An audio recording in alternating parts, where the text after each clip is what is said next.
What are you hiding up there? Nothing, but Lisa G needs to go to the Bronx. Well, I mean, What do you it's a care? story You they're go there covering. every day. Maybe the she'll ho- go out with you. It's the world of Howard Stern. I don't think I'm her type. And you live with a 6-year-old kid, you said? On Just the on weekends, the weekends. parents are divorced, and the kid, it's Probably my nice to godson. get some human contact. Are you friends with your roommate?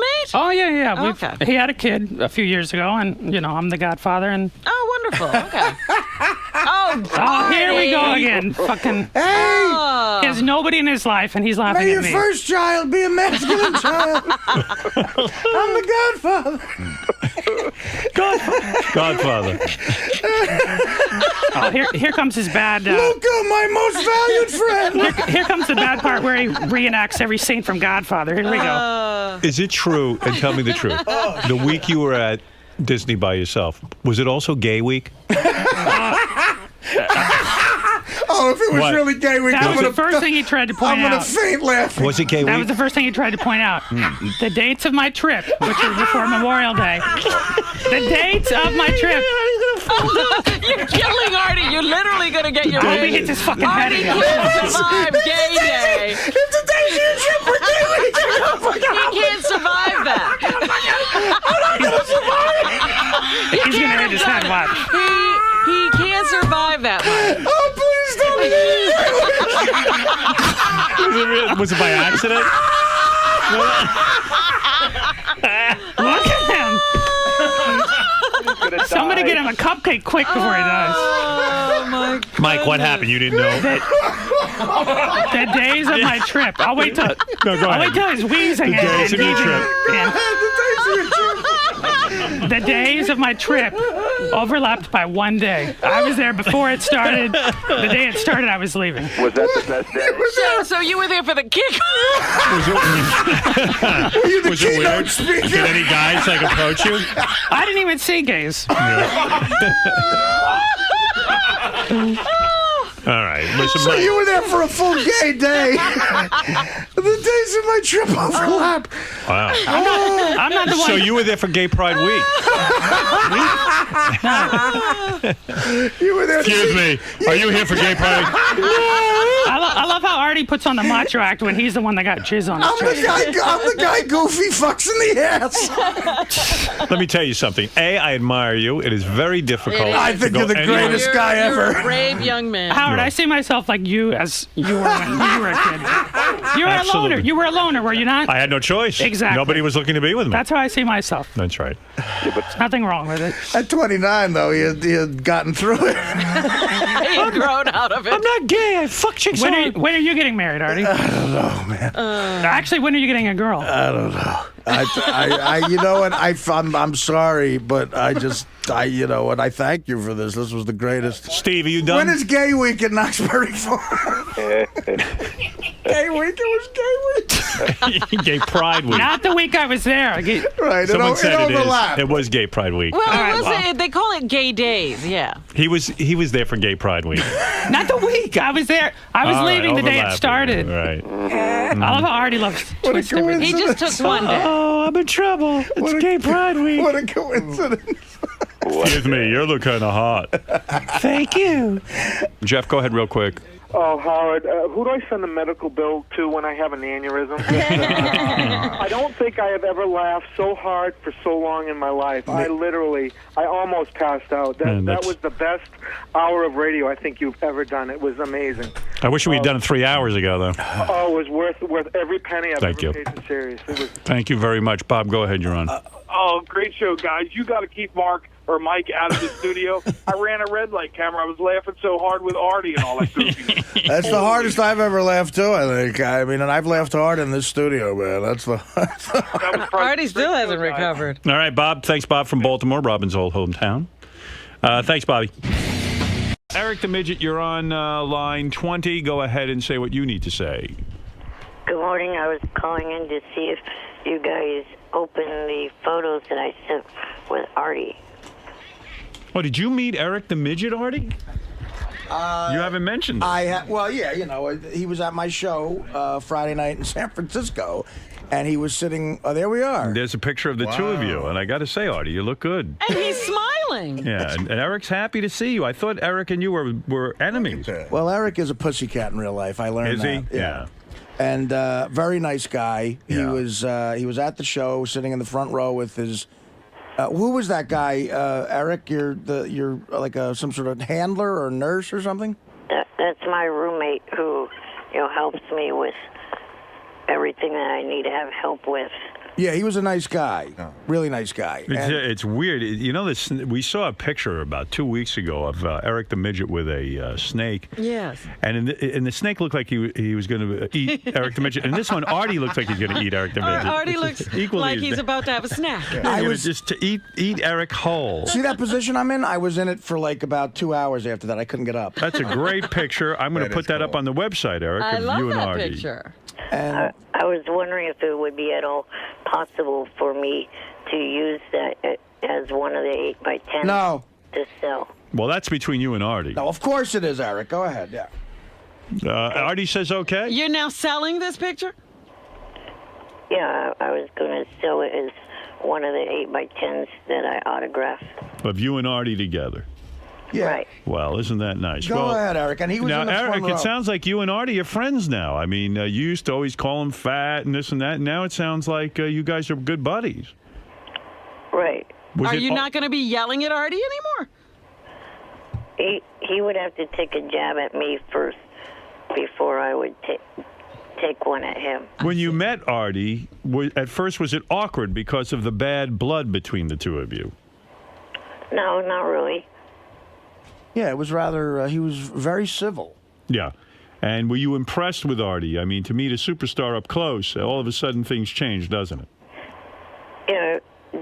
Yeah, I enjoyed being there and seeing his comedy act. And were you able to laugh at his comedy act, even though he has made fun of you in the past? Yeah, I laughed quite a bit.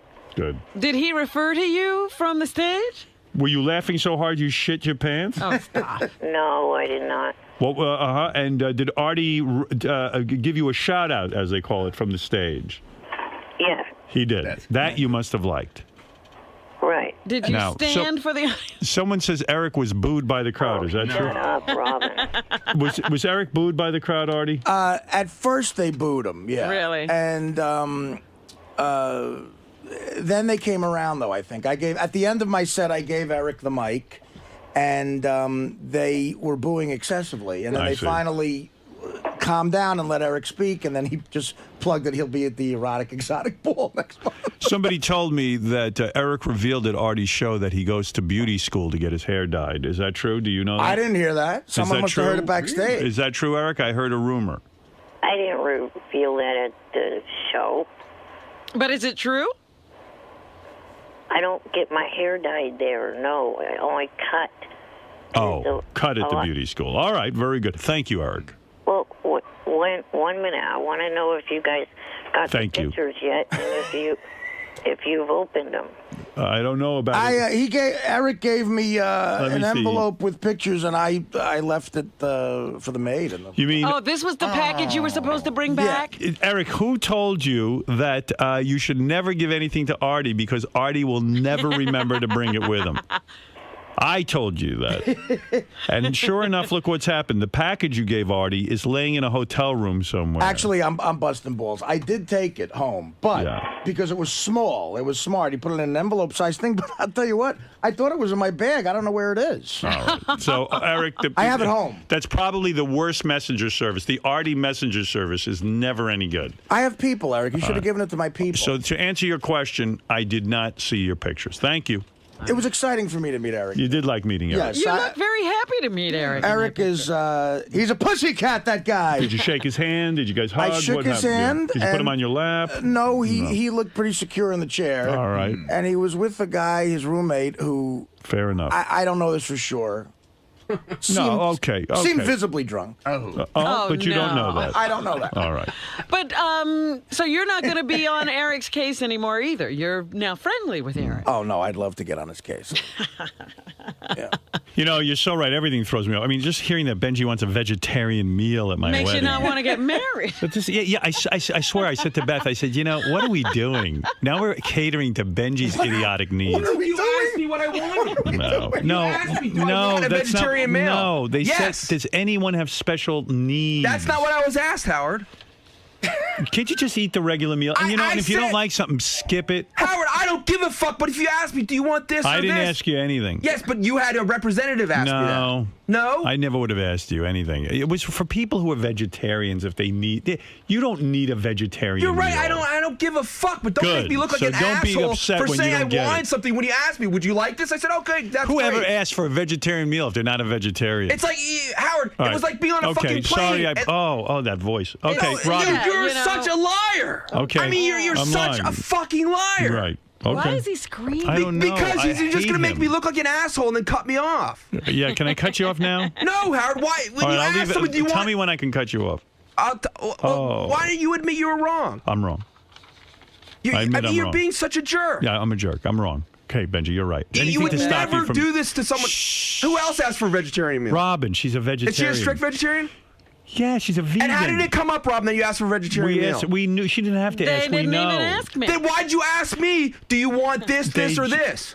Beth said to JD, Beth didn't ask me. JD asked me. Beth said to all the guys in the office through JD, are any of you vegetarian? Yes, that's not what I was asked, Howard. You're not a vegetarian. That's not what I was asked. Why don't I just fucking send you somewhere where you could have a separate meal from everyone? Dude, I don't give it. You're ask anyone else. Everything is an issue. Are you going to show up, by the way? No, Howard, I'm not. No, not you, Benji. Oh, Benji's going to show up. Yeah. Sometimes he has a habit of not showing up for that's me. social events because he better show up if he's taking up a seat. He's not going to get laid. Howard, you asked me, would you like this? And I said, oh, sure, that's great. And then you say I'm an asshole for I didn't make any fucking special request. I was asked, which of these things do you want? Do you want regular, vegetarian, or vegan? Can I end it? Just be regular, Benji. Don't even say I even said vegetarian, and I said, JD, put in parentheses, whichever is easiest. Okay. You're not a vegetarian, by the way. I see the size of you. Dude, I cannot fucking believe you. That's like somebody said to me, what do you want? Just whatever you guys are serving is fine. Howard, that's the answer. That's such a lie. If someone asks you, do you want... You're not a vegetarian. Howard, You're not a vegetarian. You know what? The truth is I don't eat a lot of things, and it's simpler just to say vegetarian. It'll be done. It'll be done. You're going to have a vegetarian meal. I don't give a fuck, man. Good. Then you'll have a regular meal. I don't give a fuck. I really don't. Is it that big of a deal to me? No. Would I give a fuck? Would I make a special request? No. But when someone asks me, do you prefer vegetarian or regular? I'll say, oh, great, vegetarian, thank you. I'm going to turn off your mic. It's like if someone says, would you like dressing Go ahead, Robin, with your please. salad? Wow. Oh, great, I'll have dressing, thank you. Benj, this is obviously the most upset I've ever seen you at, Howard. Right. To his face. Right. It seems like you're constantly being misunderstood, whether it be for your breakfast order or for your vegetarian or the types of foods you are and aren't allowed to eat. I was asked, do you want... JD asked me, do you want vegetarian, vegan, or the regular entree for the wedding? And I said, vegetarian.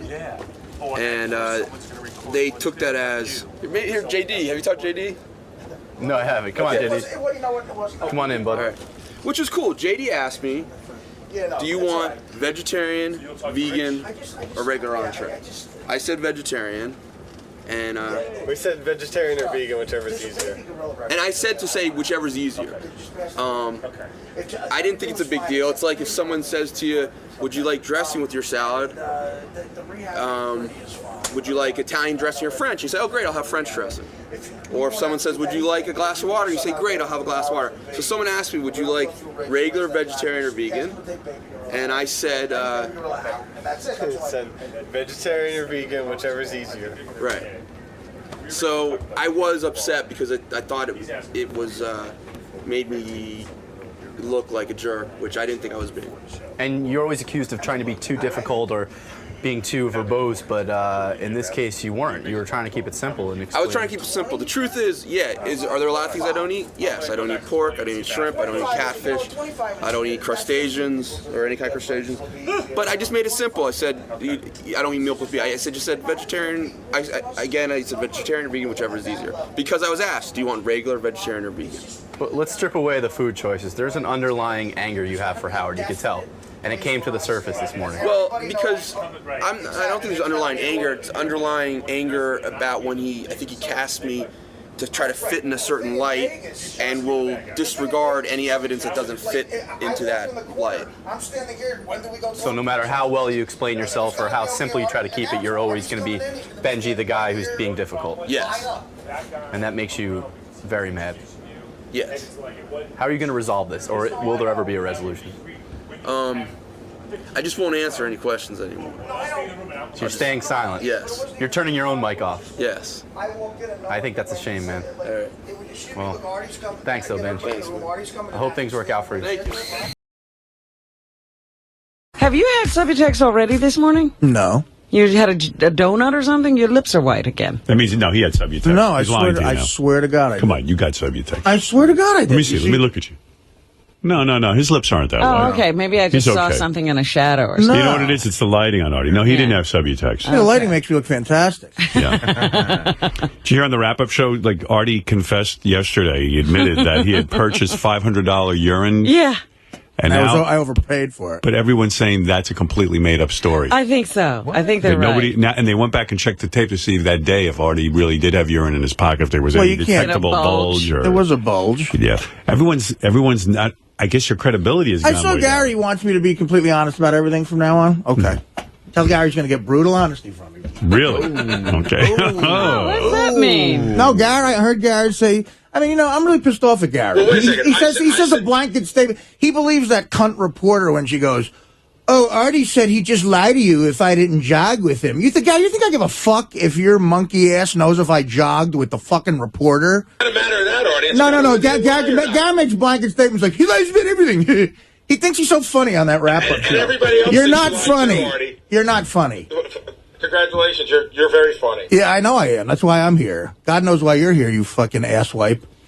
Wow. Don't you say I lie about everything to the fucking world, to the 4 people that listen to that fucking show. All right, Gary, I'm going to be brutal honest. You lie. Everybody lies, because if everyone didn't lie, there'd be no friends in this But world. everybody doesn't lie almost every time they speak. Okay, right. Okay, well, it's brutal honesty with Gary. You think I'm the only one here that thinks this, Artie? No, Gary. You say it out loud like you're some know-it-all, on that fucking show. Before you jump on me, first of all, just so you know, and I know you can give me your brutal honesty when I'm done, when I do that show, people come to me all day long to tell me things. So, in a way, Like who? the same way Well, tell me who they are. Be honest with me. Every single person here, every person on the TV crew, every person in the office. Who? Well, name names.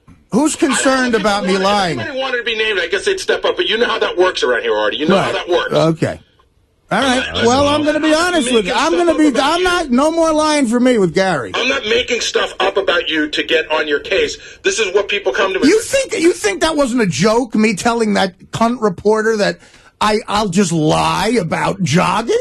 Are you retarded? That's the fucking example you used yesterday. He lies about everything. Play the clip. He's such a dork. He's like, oh, he lies about everything. He told the reporter he wouldn't jog with us. He just like, I mean, she's a fucking dumb idiot, and so are you. And don't fucking make comments about my character based on me telling the reporter I'm not jogging. Wow. You always get the truth out of me. Always, eventually. Eventually. Glad you threw that in. Well, it is Just possible. don't let a fucking... okay, so from now on, it's the truth. If I'm asked a question about Gary, it's the truth. Always the truth about Gary. Only the truth about Gary. Gary, you better tell that phone screener not to let any calls through if I really cared if you came to Afghanistan. Or on the private jet to the crafts. Guy got a lot of laughs in Afghanistan. Good to have him. See, I thought that was So the book's a lie then, right? Of course it is. The whole part of the book where you said you... All the good parts.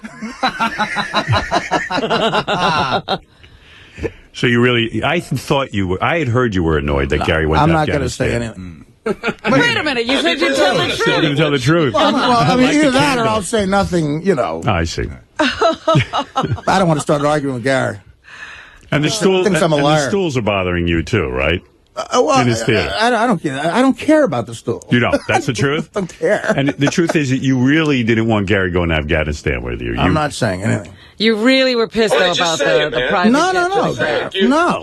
I loved having you there. I love that. Those old jokes Levy gave you were great. Be honest. Come on, Artie, be Mr. Fucking Honesty. I don't know. Well, you started it. Play the clip yesterday, Gary. You take it a little. Yeah, I'm sick of being a punching bag with you people with this liar bullshit. Dad, play the clip yesterday. I'm sick of taking that shit. Why don't we? You're not funny. You're not funny. Will isn't funny. John's not funny. That show is horrible. And you're funny when you lie, which is almost every. I'm funny all the time, which is why I should be making more than you. I don't know that you're not, but who knows if you should. I know. I got it. I saw it. Let's not base it on how when everybody shows up at this place, because then you shouldn't be making anything. Yeah, right. Wow. How many sick days is a person allowed at this corporation? I'm sure I have plenty you're left. allowed as many as humanly possible. All right. Well, if you're in fact sick, Mr. Honesty. Right. Well, I told you I've never been sick. he was honest about that. I believe he was truthful.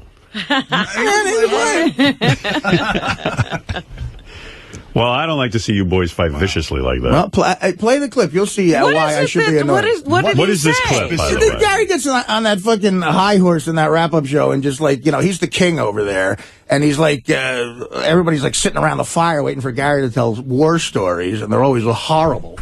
and then they fucking, they start talking about me, and Will is sitting there going, like, why is Will on the air? What credibility does he have? Will is a producer. What credibility do you have? I mean, I'm a performer. I'm inside. Scheme in this place. Aside from being a comedian, you hired me, dickwad. I didn't. Howard did. Okay, well, fine. What does that tell you? You're a funny guy, but what credibility do you have to be on the show? I don't need any other credibility except that I'm funny. You were an intern. I wasn't an intern, Artie. Well, I don't know. I remember Boy Gary when I started listening. I got paid to fucking be here, douchebag. Oh, all right. Well, it's gotten very ugly. Wow. We all knew this day was coming. Artie will eventually turn on everyone here. Right. Including you, Howard. No. Well, I'm telling you, Artie will fucking wheel around, and he'll give you this rap one day as well. Well, yeah. Do you deny that? Maybe I'll deserve it. Do you deny that? Well, I can't wait. I'm preparing it every day. I don't know what you're talking about. Yeah, you don't know. Maybe, hey, but listen, if Artie thinks I've wronged him, he has carte blanche to certainly let me know. Same with anyone on this show, as you have many times. That's what makes it interesting. But obviously, you guys have a beef. We'll sit there going, we don't know what Artie's lying about now. The funny thing, Artie, again, is this... And then Gary goes, well, he lies about everything. Yeah, he lies about everything. This is the way everyone here feels about you. He lies about everything. And if anybody had any balls, they'd all come in and tell you. Let's line them up. Line them up. Come on, Eagle fan. Although I got to admit, Gary got me thinking maybe the urine story isn't true. I know. If they keep talking without anybody there to rebut them, they'll make you believe. I mean, the only person there to rebut them is, Will. Is that ridiculous? Is it ridiculous to think that that's a funny line? It might be a funny joke for you to tell that you brought in urine and that it's fake. I mean, is it that ridiculous that you fucking lie about stuff? Why would I lie about that? Why would I? Why do you take it so personal that people think you lie? At this point, why would people not think that you tell the truth? Calling me I'm a liar? I shouldn't take that personal. You fucking lie about everything, Artie. I do not. Oh my God, dude. Well, give me some examples. About everything. Give me some examples. How about every time he says I wasn't on heroin, I didn't take it. Every time it's bullshit. That's self-preservation type lying. That's like. Anyone would lie about that. Have you ever lied to a boss? Of course I've lied before. Okay, so what the fuck are you talking about? So I'm saying it's a funny line. It's a funny line to say I brought urine in. I paid a. That's a funny line. Yeah, I think it's funny. It's a good story. It is. It's interesting. Wow. I decided to tell it. So fucking insulted that's that why I crowbarred it into the news at 10:45. I don't know. It's still funny, and I don't think it's that ridiculous that people think you might make it up. Because Christ, your fucking track record isn't that great. Right, my track record isn't that great. And call me a douchebag intern or whatever. I'm not funny. I don't give a fuck. I didn't call you an intern. Yes, I don't give a shit. I called you not funny. It doesn't matter to me what you think of me, to be honest with you. Well, it doesn't matter to me what you think of me, you dickwad. You're a miserable fuck. So, okay, I think you're a good guy, and I love you, Artie, and I do love you. Well, what is that? Why is that so ridiculous? I'm a miserable fuck, dude. You're the one back there. You're the miserable fuck. Call me a fag, whatever. Hopefully, you punch me. I didn't call you a fag. When did I call you a fag? You called me all kinds of names back there, so I'm going to. No, I never said fag. That's in your own head. And I wasn't. Wait, hold on. I'm not that worked up. I'm just saying it wasn't malicious when I said that. Okay. I thought you were lying yesterday. I thought it might be. Wasn't funny. Malicious when you called me a liar. Dude, about that? Like, why am I on living? Why would I fucking make up that I bought this? What Will is saying is. What is Will saying? I'm getting it now. Now I understand what Will is saying. Okay, thanks. Will is saying, listen, Even in your book, you write about all the times that you lied when it concerned drugs. This is another drug story. Right, okay. So the fact of the matter is the guys what are saying, benefit would I get out of this? A couple of laughs? Listen, what benefit would you get out of asking me to give you a drug test? What benefit do I get out of No one knows. With this drug benefit do I get out of saying I bought piss? I don't know. I mean, it's funny. Right, you don't know. It's a great story, so maybe it's just a great story that's part of the Artie persona. Well, another winner. Yeah. Another radio award for a great honestly, story. I won't bring your name up. I bet I could beat Maria Melito for funniest minute with that one. I thought it was great. I think you could. Matter of fact, I'm putting the made-up buying piss story against anything Maria Melito does this year. All right. Well, thank you, Artie and Gary, having words with Will and. Just so we know, seriously, Artie, I know you could care less. You are literally dead to me in terms of the wrap-up show, and in general too. What are you going to talk about then? We'll talk to each other, and I'll deal with you here as best as I have to. What are you going to talk about? Booking people? We don't have to mention you because you know what? I, like most of the audience, is bored with it. Okay. Right. Fine. Don't fucking talk to me. Send your fucking minion Teddy or whatever the fuck. If you need something, don't fucking deal with me. Don't talk to me. Okay. Don't fucking call me again. You got it. Who should I call when I lie about being sick? Well, Gary. I'm only 6 months ahead of the real thing. Gary, let me ask you, why are you so worked up? Really? Because you know what? This is the real Artie. This is who Artie really is. Well, you want me to tell the truth. But Artie's upset that... I love that he picks this to be mad about. Well, wait a second. Artie's allowed to be mad that you said and I'm he allowed lied. to be mad back. All right. He fucking took shots at me, so I'm allowed to be mad back. Listen. Okay, so why are you... you're not dead to me, Gary. Whatever relationship Artie and I had evaporated a long time ago anyway. Why is that? Why is that? We've been nice to each other. Why is that, Gary? Because I just don't trust you anymore. Okay. I don't understand how I ruined Gary's trust. I really don't. Any relationship, really. Well, what do you want us to do, Gary? You want to go get a beer? We have very different lives. We don't have anything in common. We have different lives, Gary. I mean, of course. How are we going to hang out besides the show? And you clearly don't really like me anymore. So no, I didn't like what you said yesterday, and I got very pissed off about it. I thought for a long time you don't like me. Artie is saying he doesn't like what you said. I hated what you said yesterday. I don't dislike you. Well, how is that my problem? It's not. Why? Why do you think that? Artie, it's not your problem. I didn't say it's your problem. I got it under control. I know how to handle it. Okay. And listen, when it comes to work, we'll work. I would never do anything to jeopardize anything that goes on the show. But for you and I not to talk to each other is not going to change our relationship all that much. All right. Well, who do I call when I lie about being sick? Call me. I'll accept your lies. Okay, Gary. Because that's work-related. And it'll hurt you again. It'll betray you again. Gary crying on his way to work. Well, Artie's lying again. I think everybody spent too much time thinking about you. Okay, good. Well, let's stop then. That would be fantastic. That's what I want. It is so done, buddy. Great. I can't wait to hear more about how you booked Richard Lewis in 1982 on the wrap-up show. This is some beauty. You don't like the wrap-up show. I enjoy it very much. Apparently he's listening. I love it. Artie's so talented and so funny that I didn't say that. He's above the wrap-up show. That's too low for him. I go in all the time. Not really, not anymore. You haven't really been in months. That's not my contract. I go right to do heroin as soon as I leave here now. I have a heroin appointment at 11:15. I can't do the wrap-up show. Is that the truth or a lie? That's a joke. You couldn't tell a fucking difference. I know, because I'm beneath you. No, because you're horribly unfunny. But I think you're a nice guy. And beneath you. No, you're boring and unfunny. You're not beneath me. Was he boring and unfunny in Afghanistan? Oh, my God. I'm glad Nick DiPaolo and David Tell had a few less minutes on stage. Wow. Oh, you just heard. Artie, let's that joke. Let's just be a little bit honest. Nobody's time was cut into because I was there. You could have gone for fucking days if you wanted. Yeah, I got news for you. I'm mad at you now, and you're hurt by that. But listen, I'm trying to piss you off right now because I'm mad at you. All right, but you're doing it. Okay, well that's my goal. That's my goal because I felt very hurt by what you're throwing all these casual statements out that if people are not listening all the time, they're just going to hear Artie lies about everything. Artie's a liar. That's not true. That is not a true statement, and it aggravated me. And that could hurt me in a lot of ways, personally, professionally. And you just throw it out casually, and it pissed me off. So I came in here, and I'm defending myself by yelling at you. Why would you bother talking to me? Why don't you just... Because you're the one who fucking said it. What do you want me to do? But you could have come in and talked to me.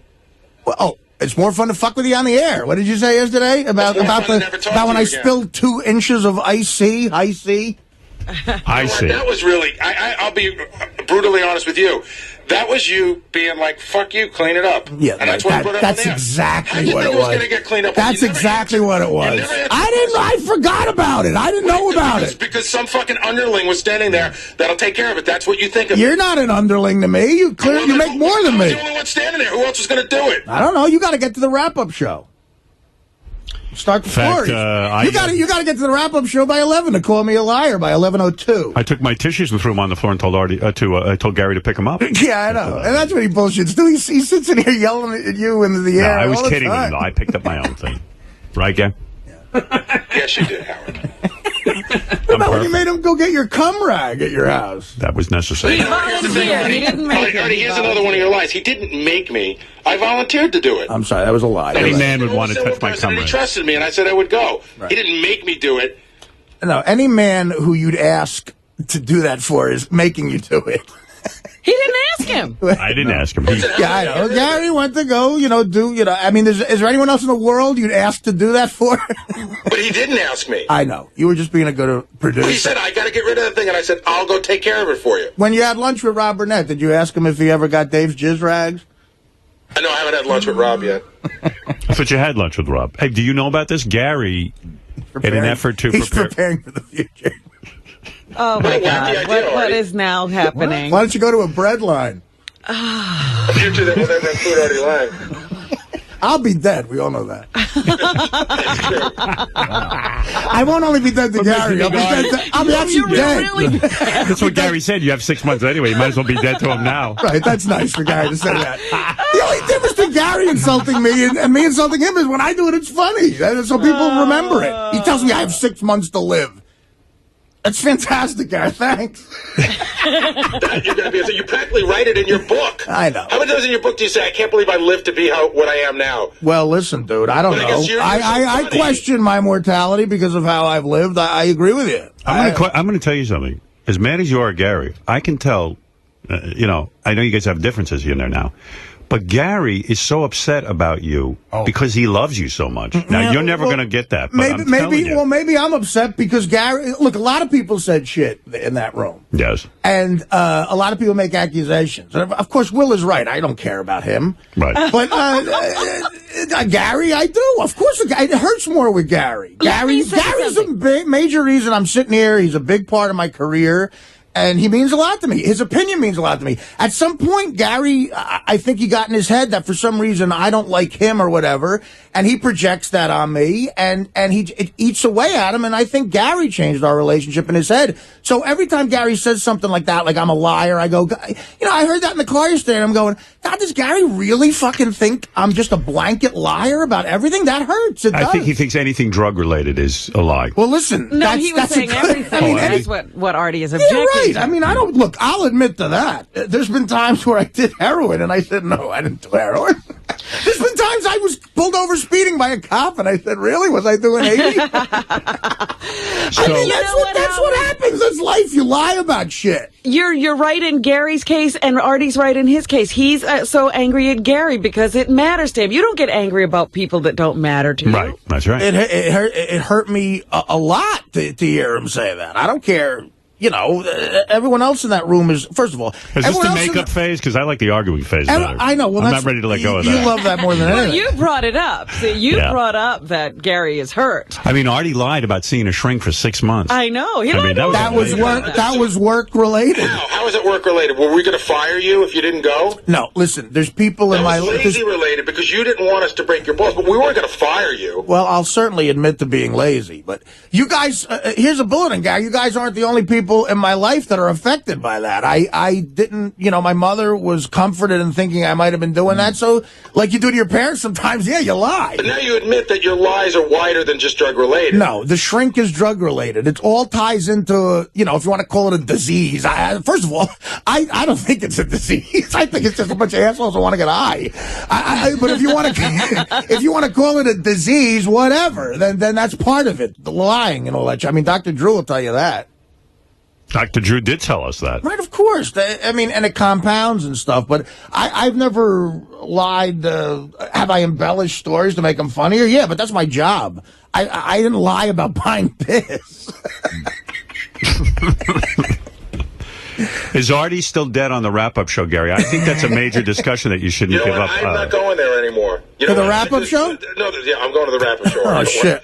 But listen, I'm at the point now where Artie is mad at almost everything I say in the wrap-up show. No, Gary, that's a lie. How am I mad at everything you say in the wrap-up? Mad, and Artie's, I'm not mad at you. I think it's funny. And Artie's quite honestly poured to tears by me. Oh, but listen, now I don't know what I can and can't say about. I like when you discuss Artie. I think you should continue to do it. I like when you discuss me. It fascinates me. I don't know what I can and can't say about Artie anymore. You can say everything. Say whatever you want, Gary. How am I your boss? I'm not telling you what to do. He's just telling you didn't like it. Right. The show's working.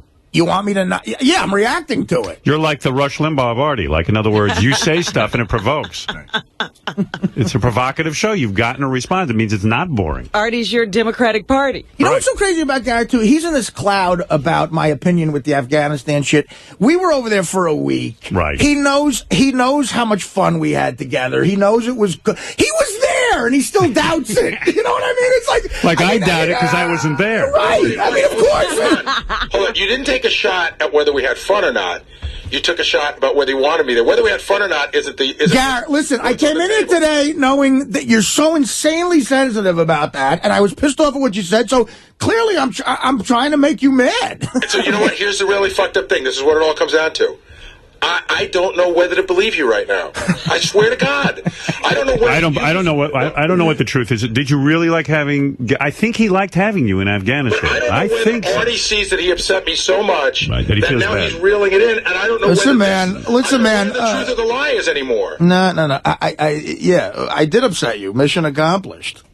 Did you mean it? Yeah, Garrett, listen, man. Did you mean it, Artie? If you can't tell whether or not if you can't tell whether or not I wanted you there by our experience there together, then that's fucked up. I mean, maybe you didn't want him there, and it turned out better than you thought. Right, that's the whole point. I don't doubt that we had a good time there, but I'm still not sure that you wanted me there. Okay. All right. Well. Did you want him there? Yes. I don't think that's honest. Oh, boy. I got to go with Gary on this one. Come on, Artie, be the brutally honest guy. You're a better You said you were going to be actor than brutally honest. Be brutally honest. You did not want Gary in Afghanistan. I'll tell you what. It's fucked up because we were just arguing and yelling, but I did want him to come. I believe you're being truthful. I don't know. He's being deceptive. Do you want to take a lie detector test on that question alone? I'll take it. You will. Sure. You will take that. I just want Ed Torrey in here for any reason. Right, me too. Do you want Artie to... nothing drug-related to say, just one question. Did you want Gary in Afghanistan? Well, if I would certainly take that lie detector test, but... again, that fucking detector test isn't credible. It said Ralph is gay. Ed is one of the top guys in the country. What are you talking about? Any lie, not just Ed. Right. Ed is you're just saying the... in general. In general, the test. You don't buy it. Yeah. Do you want him to take the test, Gary? No, I just want him to tell the truth. I don't need a test. Artie, tell the truth now, and then I'll accept it. Well, Artie says this is the new truthful Artie about you, so here it comes. I'm going to ask him one last time. Okay. Artie, in light of the fact that you are the new truthful Artie, and you're going to talk the truth, because Gary told the truth. He feels you lie about everything. Everything, right. Every fucking thing in your life is a lie. See, this is good with how All right, so now... If you said this was Thursday, you'd be lying. Right. We don't even know if you know what day it is. So here's the thing, Artie. It's the last day before we have a day off. Did you want Gary in Afghanistan? Yes. You know what? He gave me this smile too before he said it. No, I did. You looked at Gary and you felt bad for him. You're looking at that TV screen. No, that's not true. Yeah, that's not, you feel bad for him. He does have a Bob Cratchit look there. I believe Artie did not want. I believe Artie is lying now and does not. Well, want that's what you're saying. Yeah. I think Artie had a different idea in mind when he was crafting the whole thing. He's a mastermind. Artie's idea was to go to somehow score pure heroin on that dance. When I was crafting Operation Merce. And he had a whole scenario of who he was going to invite and certain people he needed for various aspects of being Artie. And then Gary said, I'd like to go. And Artie, had to change his plan. I had someone else in mind who was a friend of mine. I didn't ask Gary the same reason I didn't ask a guy like Fitzsimmons or even Levy. They have kids, and I just try, I said no to kids. But Gary was aggressive, and he brought it up. So I'll say that I did have a friend in mind to come. Right. But when Gary wanted to come, that took up the other seat. And look, Gary is a guy known from the show. Anybody who's a fan of the show would love to see Gary. So, well, there you go. So, The friend wasn't going to perform, correct? No, he wasn't. That's important in other words, I didn't take up a performer's spot. Right. He wasn't performing. No. But let's face it, your friend would have been a lot more fun than Gary. Quite frankly, my friend might have got lost in the poppy fields. I don't know what Artie's friend was going to do there. Artie was sleeping most of the trip. Yeah, well, that's not a lie. So how about the Crafts? In the beginning, how about when the owner of the New England Patriots? Right. I want the truth now. Okay, I'll give you the truth on all this stuff. When the Crafts, that's the Kraft family, they hired you to do the birthday, and then all of a sudden, Gary somehow glommed on. Well, I'll be dead honest with you here. I was actually thrilled he came because it was someone to make small talk with them. Right. I didn't know them that well. Right. So you liked when Gary was the guy was. That's something I would have asked him to do. Can I tell you why I decided to go? They sort of asked. What are you doing in here? Well, because I think at this point I'm pretty sure Artie's not going to throw anything at me. Yeah, go ahead. It's with the Crafts. I knew them before they had asked Artie, and in fact, they had contacted me about Artie going. Yeah. So on a weird level, I felt a responsibility to make sure everything went right, not only for Artie's sake, but for their sake as well. Do you know what I mean? Yeah. They were Artie wasn't bringing anybody but his cousins. And I thought to myself, Artie lies about everything, so he might not have shown up. No, it wasn't that. I just knew that. That's something I show up for. I knew Artie did. I knew Artie didn't know them. Right. I knew that he was there to perform, but that it was going to be a private party. That was very helpful. I did it as much for the Crafts as I did it for Artie, and then absolutely a part of it I did for myself. I wanted to see what was going on up there. It was an interesting, it was a private jet back and forth. It was fun, but I would have been in a bit of a disarray without Gary there because I don't like making small talk with people who I barely know. Was there anybody you had to kick off the plane this time? No, there was plenty of room. No, that was sounds like you two are back to being buddies. The worst thing I did on that trip was that we've gone full circle here. Is Artie alive again to Gary? I don't know. He's got a heartbeat. The worst thing I did on that trip to Artie was Artie's uncle and I watched American Idol on the plane. And he looked at us like we were a couple of homos. And Artie was like disgusted. Yeah. Me and my Uncle Tommy at least didn't watch it.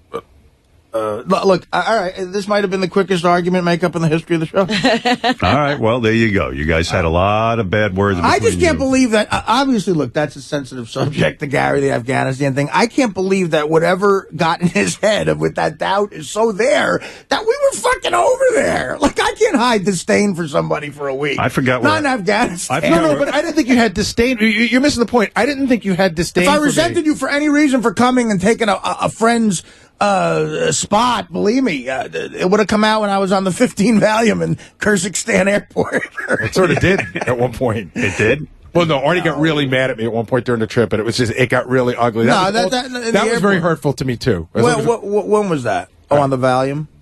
After the I was on the 40 Valium? After the night. You see, it was 15 Valium. Oh, it was 15? Oh, it was only 15? It was 50 Valium, 8 Ambien, and 3 shots of wild turkey. Oh, my God in heaven. What are we going to do? And by the way, dude, I was in elephant. I was in Kyrgyzstan. Oh, my God. All right. How It's do you easy. handle It's that? easy not to drink in Ibiza, wherever you guys go. How many drugs can you take? He has a tremendous constitution. Listen, the late John Belushi and Chris Farley had tremendous constitutions. Wow. Everyone always says that. They were dead at 33. That's right. You've outlived them all. You're a better drug taker than they are. He has more tolerance. What did you used to say years ago when I used to listen to you? What you used to say, Keith Keith Richards is the best greatest white drug taker ever. Well, the guy is. I mean, at him. first He's of all, alive. He's still alive. I mean, he looks like Dracula. Even the cigarette smoking. I mean, this guy smokes constantly. On stage. On stage. He can't even put down a cigarette. And when he's in the middle of a guitar solo, he's got one burning in it. He's got the cigarette in the guitar. Him and Ron Woodbull. Yeah, and the guy's, thin and looks good, for a guy who's done that much. So crazy, he ran up a tree and almost killed him. Right. Anything I said on that shit, you can't believe. I mean, of course. It was. Again, part of me was like, I wondered if it was truth serum. What did he say? Well, let me tell you what happened. Yeah, because I don't even remember. Artie and I never had this out, and as long as we're having it out, I want Artie to know, because I don't know I don't know what he remembers and what he doesn't. So the whole temper tantrum in the airport, I'm there also videoing everything. Right. And a couple of times I went to pull the camera out, and I go, you know what, man? This just, I wanted to, but he was in such a state that I felt if he saw the camera, he'd smash it. Right. You know what I mean? Because he was frantic and wanted to be out of Russia. Get out of there, yeah. And you know what?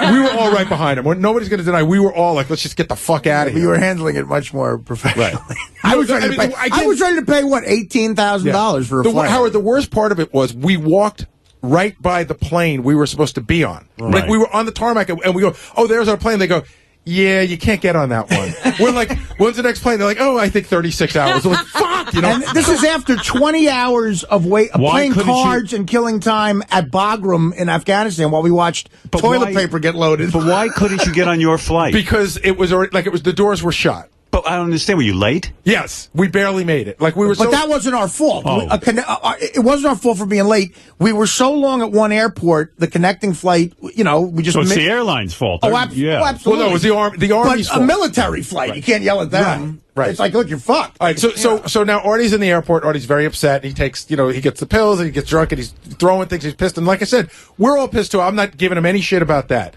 So we end up going back to the base, and we go back to the But you didn't throw things and stuff. No. But so now Artie's really... I did. Artie's really... He's fucked up beyond belief. Right. I mean, he's really, really out of it. He goes back to his room, and he sits down, and I come in with a camera, and I say, Artie, what do you want to say? And I know that he's fucked up, but this is so important to the story. I know that I would never in a million years use this piece of tape. But why tape it without then? showing... Because it's a moment that's getting lost. Plus, it's but one of isn't those it great moments. to just have that moment lost? Yeah, but isn't that one of those moments that will become legendary? No. I think this is where I argue. I think a true friend does not tape that. No, but I would have never, ever, but wait ever a second. It could be just the other way. Like you throwing the thing at Teddy was terrible, but then it became. I can't. No, but Howard, I can't. I can't watch that. Right. I cringe looking at it. I cringe looking at it too. Yeah, but okay. But it could be the thing that makes you snap out of whatever it is you're in that you won't make the right decision I think I for. could figure that it looked pretty. Yeah, but at the same without the video. When you work on this show, and you guys were nice enough not to air that for 2 hours. Yeah. Well, you told me to air it. Yeah, right. Okay, clearly I'm fine. We called Artie. I said, Artie, I'm not going to air it. He's in a straitjacket, and he said, air it. You called me and told me to air it. Our decision was not to air it, Artie. Why did you overrule it? Yeah, right. We didn't air it. Yeah, right. That's the truth. Well, why would you listen to anything I said? Because I believe you. At least then I did. Right. Can I finish? I want to finish the story because it's important. It's important for me to get it out. So now Artie and I are in this little tiny dorm room together. Okay. And I start taping it. Artie goes, shut that fucking thing off. He goes, I know exactly what you're up to. I know how you are. I know what the fuck you're thinking. And I'm like, okay, I get it. I got it. I got all that. Well, wouldn't you think if you're like on the ground throwing up and I've got a camera, anything but you know what? I could always erase that. I could never go back and get it. Why would you even tape it? Because it's just the thought of... Because you might have wanted it. Oh, yeah. All right, so we... I might have wanted it. Let's move ahead. So I shut that camera off living in a different world. He's very upset. He's very agitated. You should never have turned the camera off. I shut the camera off. That's my problem with it. And then Artie, I thought, fell asleep. And I have to tell you, it was me and David Tell and Nick DiPaolo, Jim Florentine. It's like 5 in the morning now. It's light out. We all tell Artie we're going to bed. We're like in 5th grade. So that Artie thinks that we're all going to our rooms. And then we agree that we're going to meet out in 5 minutes to go get breakfast. But we don't want Artie to know. We don't want Artie to know we're out. So we're standing out in front of the barracks, and we're all having this conversation like, oh my God, Artie's so fucked up. We're just sort of like, decompressing and everything. And all of a sudden, Attell goes, "Oh shit, there he is." He's out. So Artie was out. It was like, fuck. And that's when Like a Artie, bear. in front, He got out. in front of everybody, and I don't know what Artie remembers and what he doesn't, but in front of this group of guys, Artie came right at me physically. Yeah. You know, and he's like, "You motherfucker, I know you," more of the same, "You fucking cocksucker, you piece of shit," and just started calling me the worst names you can imagine. Wow. And then the next morning, or the next afternoon, I slept right up until the plane. Artie got up, and when he saw me, he goes, "Yeah, by the way, last night I was a lot out of line. All right, let's go get some breakfast." Yeah. So that was. Well, I forgot. I don't remember. I was all terrified, Howard. I was, and I wasn't sure what Artie remembered and what he didn't. Well, so, like, there's a part of me that I've always thought, does Artie know what he said to me? And I don't remember. Was that just a simple apology, or does Artie not remember any of it? But I will tell you, Howard, did I talk to you about this in the summer? How hurtful it was to me? Yeah. I don't remember I don't remember details about what I said, but I mean, shit. Yeah, Gary was on the phone with me for. I knew all about this. Like Gary was on the phone with me for days about it. It hurt. It just really. Well, I mean, I don't know. You could have called me and said it, But I didn't know. I couldn't even figure. I almost didn't want to call you because if I did, I didn't want to remind you of what you might not have remembered. Well, but see, now you know something that I don't really know all of that's festering, which is why you might be aggravated too, or might think that way about me. I don't know. Well, it's also, again, since it happened there, it's a part that makes me wonder, did Artie want me there? No, I mean, in that state, I was mad someone was filming me, I mean. No, I get it. And that makes me question someone's friendship if they're filming me while I'm, practically throwing up in an army. Whether he's a good producer, he stopped filming. Well, there's that. Well, there's that too. To me, I'm like, okay, what's the fuck is he over there if he ain't filming that great moment? But it wasn't your video he was shooting, was it? Well, it was for the TV show. You start thinking if I'm going to jump off, a cliff, does he talk me off the cliff? No. Or does he videotape me jumping? He's a documentarian. He's a documentarian. He can't help you with a cliff. Once you're going over that cliff, you're there. That's making the news, not recording it. I'll tell you one thing, though. What do you want to jump off a cliff and not have a memory of it? I'll tell you one thing that be great for my kids to see. Here's your dad. You're not having kids. I want to have an illegitimate kid. I decided, like the Jerry Lewis thing. Yeah. But I'll take care of it. Angie Everhart announced yesterday she is having a child. And doing a reality show. It could be Artie's child. So listen, if it was Artie's baby, it'd be fantastic. Here's the funny thing about that whole thing. As fucked up as I was, the Army guy that was with us, the Vietnam guy, Jeff Anthony, this fucking, black guy who could do like 1 million push-ups and sit-ups. And strong guy. And he just knows everything about the military, and he's just been there, done that. He was tolerant of a lot of our bullshit behavior, okay? Right. And he tolerated a lot of bullshit from me. Right. But the one thing I remember in that man is he had enough of me. Okay. So back at the barracks, already wandering around. Right, I'm wandering around. High as a kite. Clearly fucked up. Which that was their biggest fear in getting Artie over there. He really did tell them that he was fine. Jeff turned to us, and he goes, "You fucking guys got to figure this out." Yeah, and I'm like, you saw what we're doing. So I guess at one point he just got, it's like the Marine in him. Yeah, these guys aren't going to figure it out. This asshole, junkie, hippie, fucking comedian. So he went over to me, and this I do remember, and he grabbed me by the shoulder. Now, I only knew this guy to be a friendly guy the whole time. He grabbed me, and he got me in like a mini headlock.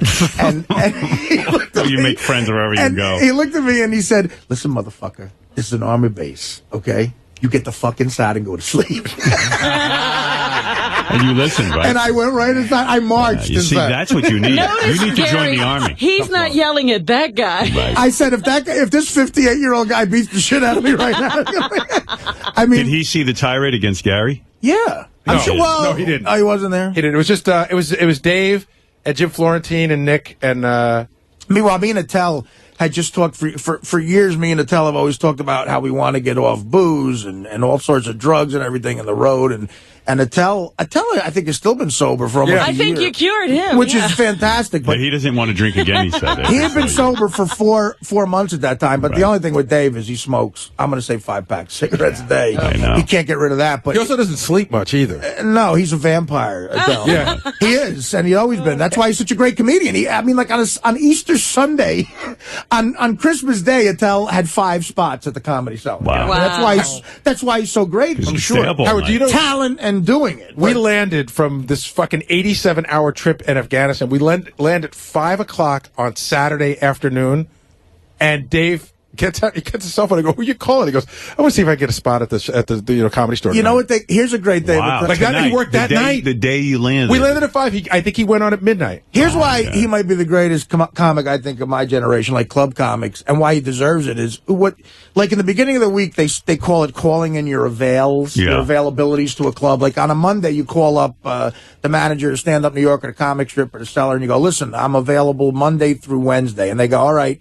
You got a 9 o'clock Wednesday, 9 to 9:20, and they give you your spots for the week, and that's, you go. So, we're still in Afghanistan. We're in Kandahar, and Jim Florentine has a special cell phone that we can only use some of the time. We had just been bombed. There was a bombing that made the papers. We're all calling up our family and going, I'm okay, we're okay. And then I hand the phone to Attell, and in the back I hear Attell go, the name of the woman who runs the Comedy Cellar is Esty. He goes, Esty, listen, I'll be back Monday. I got Monday through Friday. Oh, my God. That's what he's using the That's a real professional. Called in his avails. I like that guy. Yeah. See, that's why I always admired him. All right, boys, it seems as if the fun part of this argument is over. Now it's the makeup part, and I can skip all that. They can do that off the air. Yeah, go make love to each other off the air. All right. Whatever. All right. That was a good argument, though. Artie was dead for a little while. That was great when Artie was dead. Artie didn't like that. He didn't like being dead. They made up. He came back. A couple of knockout punches from both sides. Did you see a white light, Artie, before you came back? You know what that was like? That was Hagler Hearns. It was only 3 rounds. A lot of blood. Went fast. Yeah. I'm sure everyone enjoyed that, though. Do you ever the Hagler Hearns fight? I have that on DVD. The end of the first round, Hagler's face is bleeding, and he looks at Tommy Hearns with a look of like such death. Yeah. And then he fucking knocked him out. Yeah, Tommy Hearns. That was all going down when I was living in Detroit. The Detroit Bomber. Tommy Hearns mania. Yeah. That's good stuff. All right, thanks for that nice fight, you guys. Good job. You guys can go home now. Thanks for starting off the morning. You know what? I got mad. Just killed a nice 45 minutes for me. I got mad last night thinking about, as soon as I heard Gary say that, I got mad and it was festering, and I said, I'll sleep on it. And I woke up today okay, and then, something triggers you, and then, Yeah, I might even in the next hour play it again, get you all worked up so you guys can go at it. I think triggered it already saw me. No, I don't know. I just... It was good for you. Give you some time on the show. Oh, good. Yeah, because I haven't had enough airtime. You need some more airtime. All right, that was fun. I can't top that. Sheesh.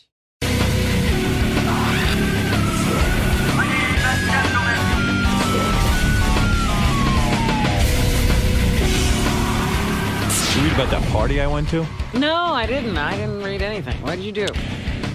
Yeah, it was in the paper that I was there, but this was pretty cool. Over vacation, I got invited to John Bon Jovi's house, who we've known for like 20-something years, John, Yeah.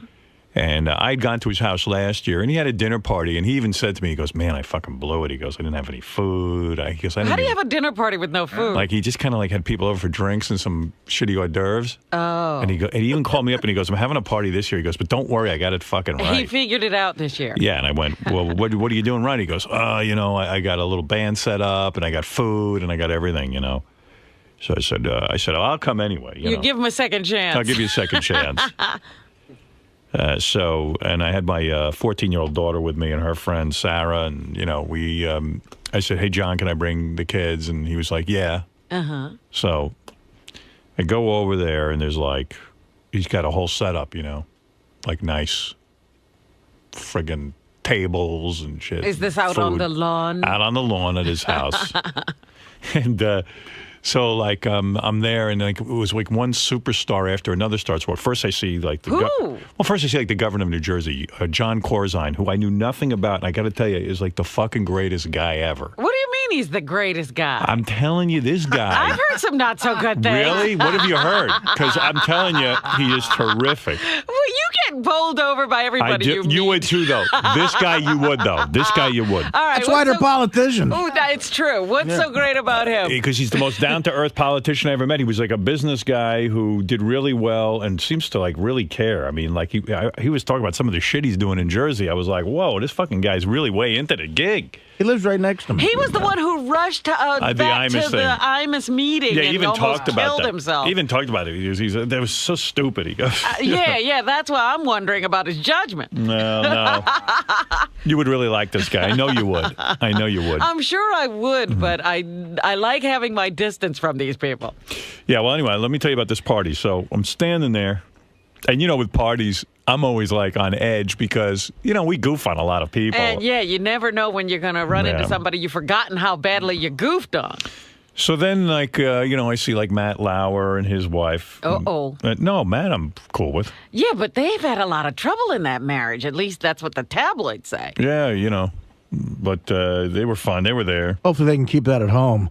Yeah, they don't break up in the middle of parties. Don't bring that to John's. I saw Brian Gumbel and his wife Hillary, and I saw, like there's sort of like a usual crowd out there in the Hamptons. They're all people who own homes out there, so they all kind of. I didn't know the Gumbels were out there.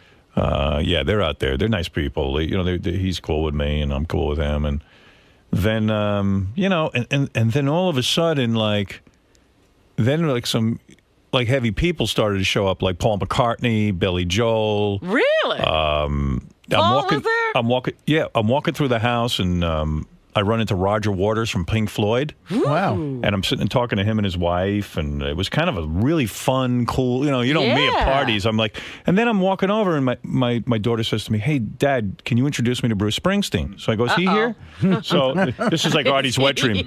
So I go over, because I met him once before, for a second. And all of a sudden he's like, "Hey, Howard, how you doing?" We talked for about 10 minutes, 15 minutes. We're talking about, he's like, talking about, like, he can go to his old hometown. And I told him, Artie lives in Jersey and you live in Jersey, and I told the governor that too. Yeah, that's my governor. Actually, the governor lives like really close to me. Yeah, he's a Hoboken guy. Yeah, he's right That's what there. he said. I see him all the time. And I'm talking to Bruce for like a long time until then he pulled the move where he goes, "Oh, I got a phone call here. I got to take this. Got to go somewhere quiet." Really? Yeah. So he blew you off, you think? Well, yeah, but it was appropriate. I mean, we had it was enough. It was going nowhere. I was getting into my Roosevelt stories about my hometown. And it was Roosevelt, Long Island. I don't think he wanted to bond that much. I thought you meant the president. No. Yeah, Howard, the goddamn blacks. I get it. My phone is ringing. I wanted to ask him if he would do American Idol or not to solve that problem. Please, you have no idea that this is my greatest torture, that fucking show is starting up again and Bruce has an album out. And I'm like, is there anybody in the business who could talk him into it? And first of all, did you read, what scared me the most is I read this amazing article about Rick Rubin in the New York Times Magazine. Did you read that fucking thing? Yes. And I'm reading it going, and he's praising how relevant now.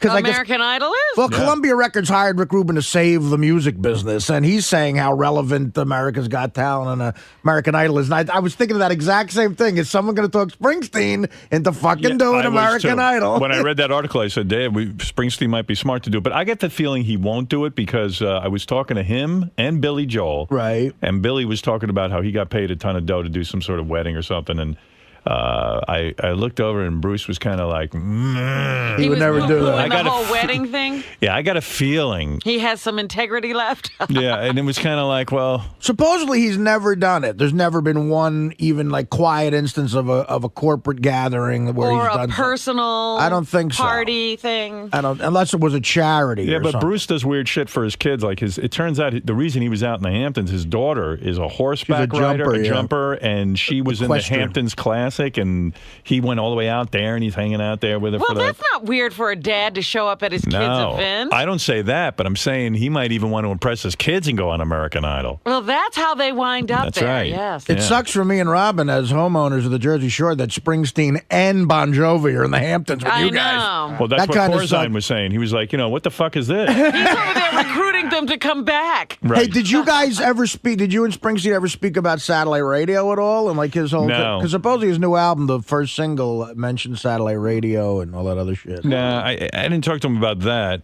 And then so let me tell you about this. So then I'm walking around and I run into so who do I see walking in? Chevy Chase. Oh, now there's something that could go either way. Yeah, I did see him in California, and we worked our shit out. Right. And it was no big deal, but Janie was with him, the wife, who evidently, like, I heard... She's still on the warpath? Yeah, it hates me, so I saw Chevy, and it was great. We had a really good conversation, quite frankly. And then all of a sudden, Janie came up to me, and we worked our shit out, too. Oh, so, did you have a peace talk? Yeah, so I was trying to describe to Beth how bad things were between me and Chevy and Janie and the history of that whole thing on our show. So I'm going to bring her a tape so she can hear it. Because, God. Yeah, because she was like, well, what are you so nervous about? I go, well, dude, you have no idea. The guy has threatened me. Yeah. And then Frank Gifford dropped out of the ceiling. No, I'm just kidding. Yeah. But anyway, for the most part, it was kind of cool. And then I see this chick sitting with Roger Waters and his wife, and I thought it was like Gwyneth Paltrow, but someone told me it was Naomi Watts, but I don't know. I didn't know who she... You can't tell these blondes apart. I can't. I didn't know who it was, and he's showing me her baby pictures. Was she pregnant? Or did Naomi... She just had a baby. Oh, she just had the baby. So that must be her, right? Yeah. Oh, okay. So I don't know a lot of these people, you know what I mean? Some of the younger starlets. I'm sort of out of it. Don't be like that. Some old codger. I am, though. Know people. I am an old codger. Oh, I was like, I don't know who this broad is. I thought it was Gwyneth Paltrow. We know Jay-Z's honest before any of us. That's true. So I'm getting like my dad. I'm like, which one is this? The Gwyneth Paltrow? Who is she? Who is Naomi Watts? What was she in? So I know who that is. So I didn't know anybody. A lot of people I don't know. But then after dinner was served, John got up with this band he had. He had a band from Jersey there playing. And then John did a couple of songs, which was really cool. We all sat around and watched them. And then all of a sudden he goes, hey, come on, guys, come on up here. And Paul gets up and does the song. They had like a jam session? It was Paul McCartney, Jimmy Buffett, Billy Joel, John Bon Jovi. Did Roger? Roger got up and did Wish You Were Here. Wow. I mean, it was, it was pretty fucking crazy. Mind-blowing. Yeah, Bruce didn't get up, though. I think he had left by then. No kidding. Yeah. See, maybe Bruce won't do American Idol. He didn't even do the jam session. It was a way cool party, and then it was reported in the newspaper that I was there, and I was rocking out. Oh, really? Were you? I missed that. I missed seeing that. You miss seeing what? The you in the paper, and I usually try to read the papers. I miss seeing that you were rocking out. But I wasn't. I was clapping. Like during a jam, if you just sit there, you look like a dick. Right. You got to do something. But it was kind of sweet because, even Chevy Chase goes, "Damn, my phone won't work. I don't know how to work the camera on this phone." And he was trying to get pictures. He's trying to take pictures of it, and I said, "I don't know, man. I don't know anything about it." Well, I have to officially thank you on the air for the weekend you gave me. Howard got me a ticket to see Tom Petty and the Heartbreakers out in the Hamptons, and I stayed with him, and it was just the fucking greatest weekend of my life. How great was Tom Petty, man? Tom Petty was awesome. You went to see Tom Petty too? I did, and I got to tell you something. I had another mind-blowing experience in terms of music. Thank you, by the way, for that, dude. That was very nice. The night before Artie showed up, we got a great story about Ralph and all this shit. But really? Yeah. I have results concerning a bet that you guys might have had, too, about Ralph. Oh, you do? Okay. All right, good. Are we going to learn all about this? There's a big Ralph incident happened. A major Ralph thing. What is a major Ralph incident? Well, we're going to get to it. There's a lot to get to. See, now I'm totally intrigued. Anyway, so the night before Artie shows up, I invited Artie out to stay at my place because out there in the Hamptons, they were having a concert with Tom Petty. And it was kind of cool. Because it's not a lot of people. It's like 1,500 people tops. Right. And they serve a dinner and the whole thing. And, that's pretty cool to see a guy. Unbelievable, yeah. In that smallest setting. So, anyway, the night before, I got invited over the guy who owns Sirius's house. Leon. And I went over, and he usually has a dinner party for a few people every year. And, of course, I go. He's a good guy. And this time, though, it was a little bit bigger party on the beach and everything. And then he built this structure on his house, and he had Tom Petty show up at his house and play for all of us. Jeez. Wow. Play for me. Yeah, well, there were maybe at that point 60 or 70 people there. Oh, so I sat down on a couch, like in a living room. Could you imagine? And watched Tom Petty do an entire concert. Oh, my goodness. It was friggin' awesome. Now, did he do the same set the next night? Pretty much, but actually even more classic tunes at... well, I'm just wondering, does he do the full concert at Leon's, or does he... full concert. He was paid full... It said in the paper he was paid $850,000 to show up. Wow. Goodness. But, I don't know if that's true or not. How many do each Heartbreaker get? 850,000? For Tom Petty? Yeah. You know what? I said, hey, you could have gotten Cheap Trick for 10 grand. When you go see Tom Petty in concert, though, you don't realize, God, that's his song too. He's got a million hits. He does, and they're all, and he plays them all. He doesn't fuck around. $850,000 to come to my house? Hey, look, So anyway, what are you gonna do? Anyway, I was seeing Tom Petty the next night, and I guess that's how he got Tom Petty, because Tom Petty was around. in town. And he figured, hey, I'll pick up a couple extra bucks. Why couple not? extra shekels. So anyway. Well, that's what these guys make. Like they paid these guys. Tom Petty got paid $1 million to show up at the Hamptons. Well, that's a concert. You could see. I always wondered, but I mean, look again. It's 60 people, private home. You know what? I should have studied an instrument. Yeah, you really blew it with this radio thing. So because it's cool, you know, you go out, get $1 million, People just throw money at you. Yeah, and it's fun. You sing. So anyway, okay, so Artie was coming out. He wanted to see Tom Petty. He said that to me. I said, I can get a ticket for you.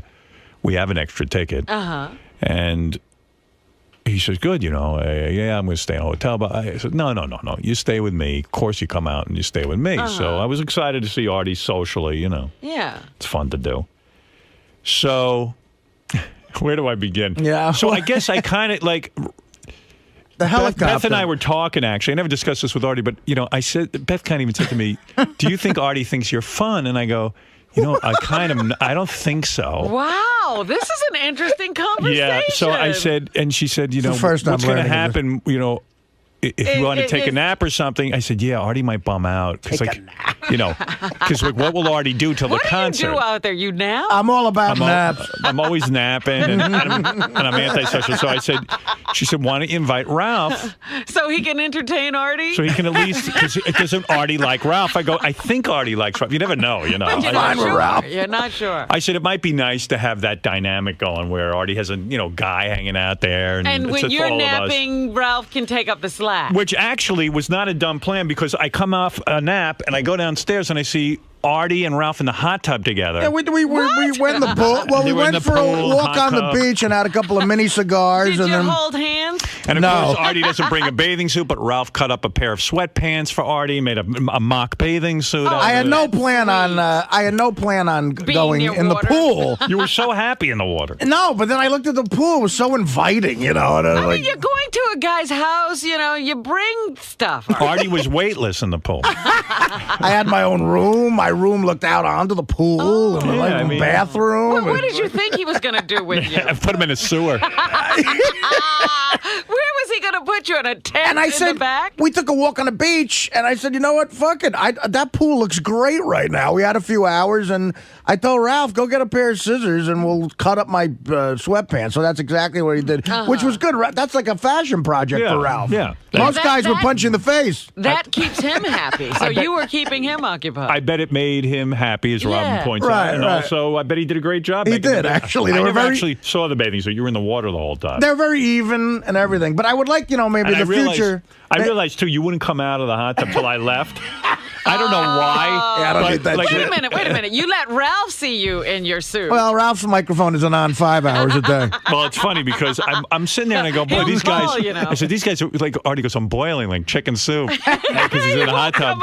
And I said, you know, and I left, and then I was walking up to my bedroom and I look out the window and I see Artie's emerging. Yeah, he sprung out of and the I said, hot tub. he didn't want to get out of the hot tub in front of me. Me and Ralph are trying to think of a rap in case we got chicks back there at night, like how to pretend it was our house. So we needed Howard to give us information about stuff. Like, yeah, right. Like, what's but this? Isn't it interesting that you think so much about what Howard's going to comment on? It's not totally true. I mean, look, Howard. I mean, I'm not in the like a young Starsky or Hutch at this point. I don't. Anyway, he doesn't realize I love him. I love him fat or skinny. Yeah, he doesn't care. Thank you. Anyway, so if only broads were like that. So anyway, you know, we. So that part was fun, you know. They had an amazing meal set up.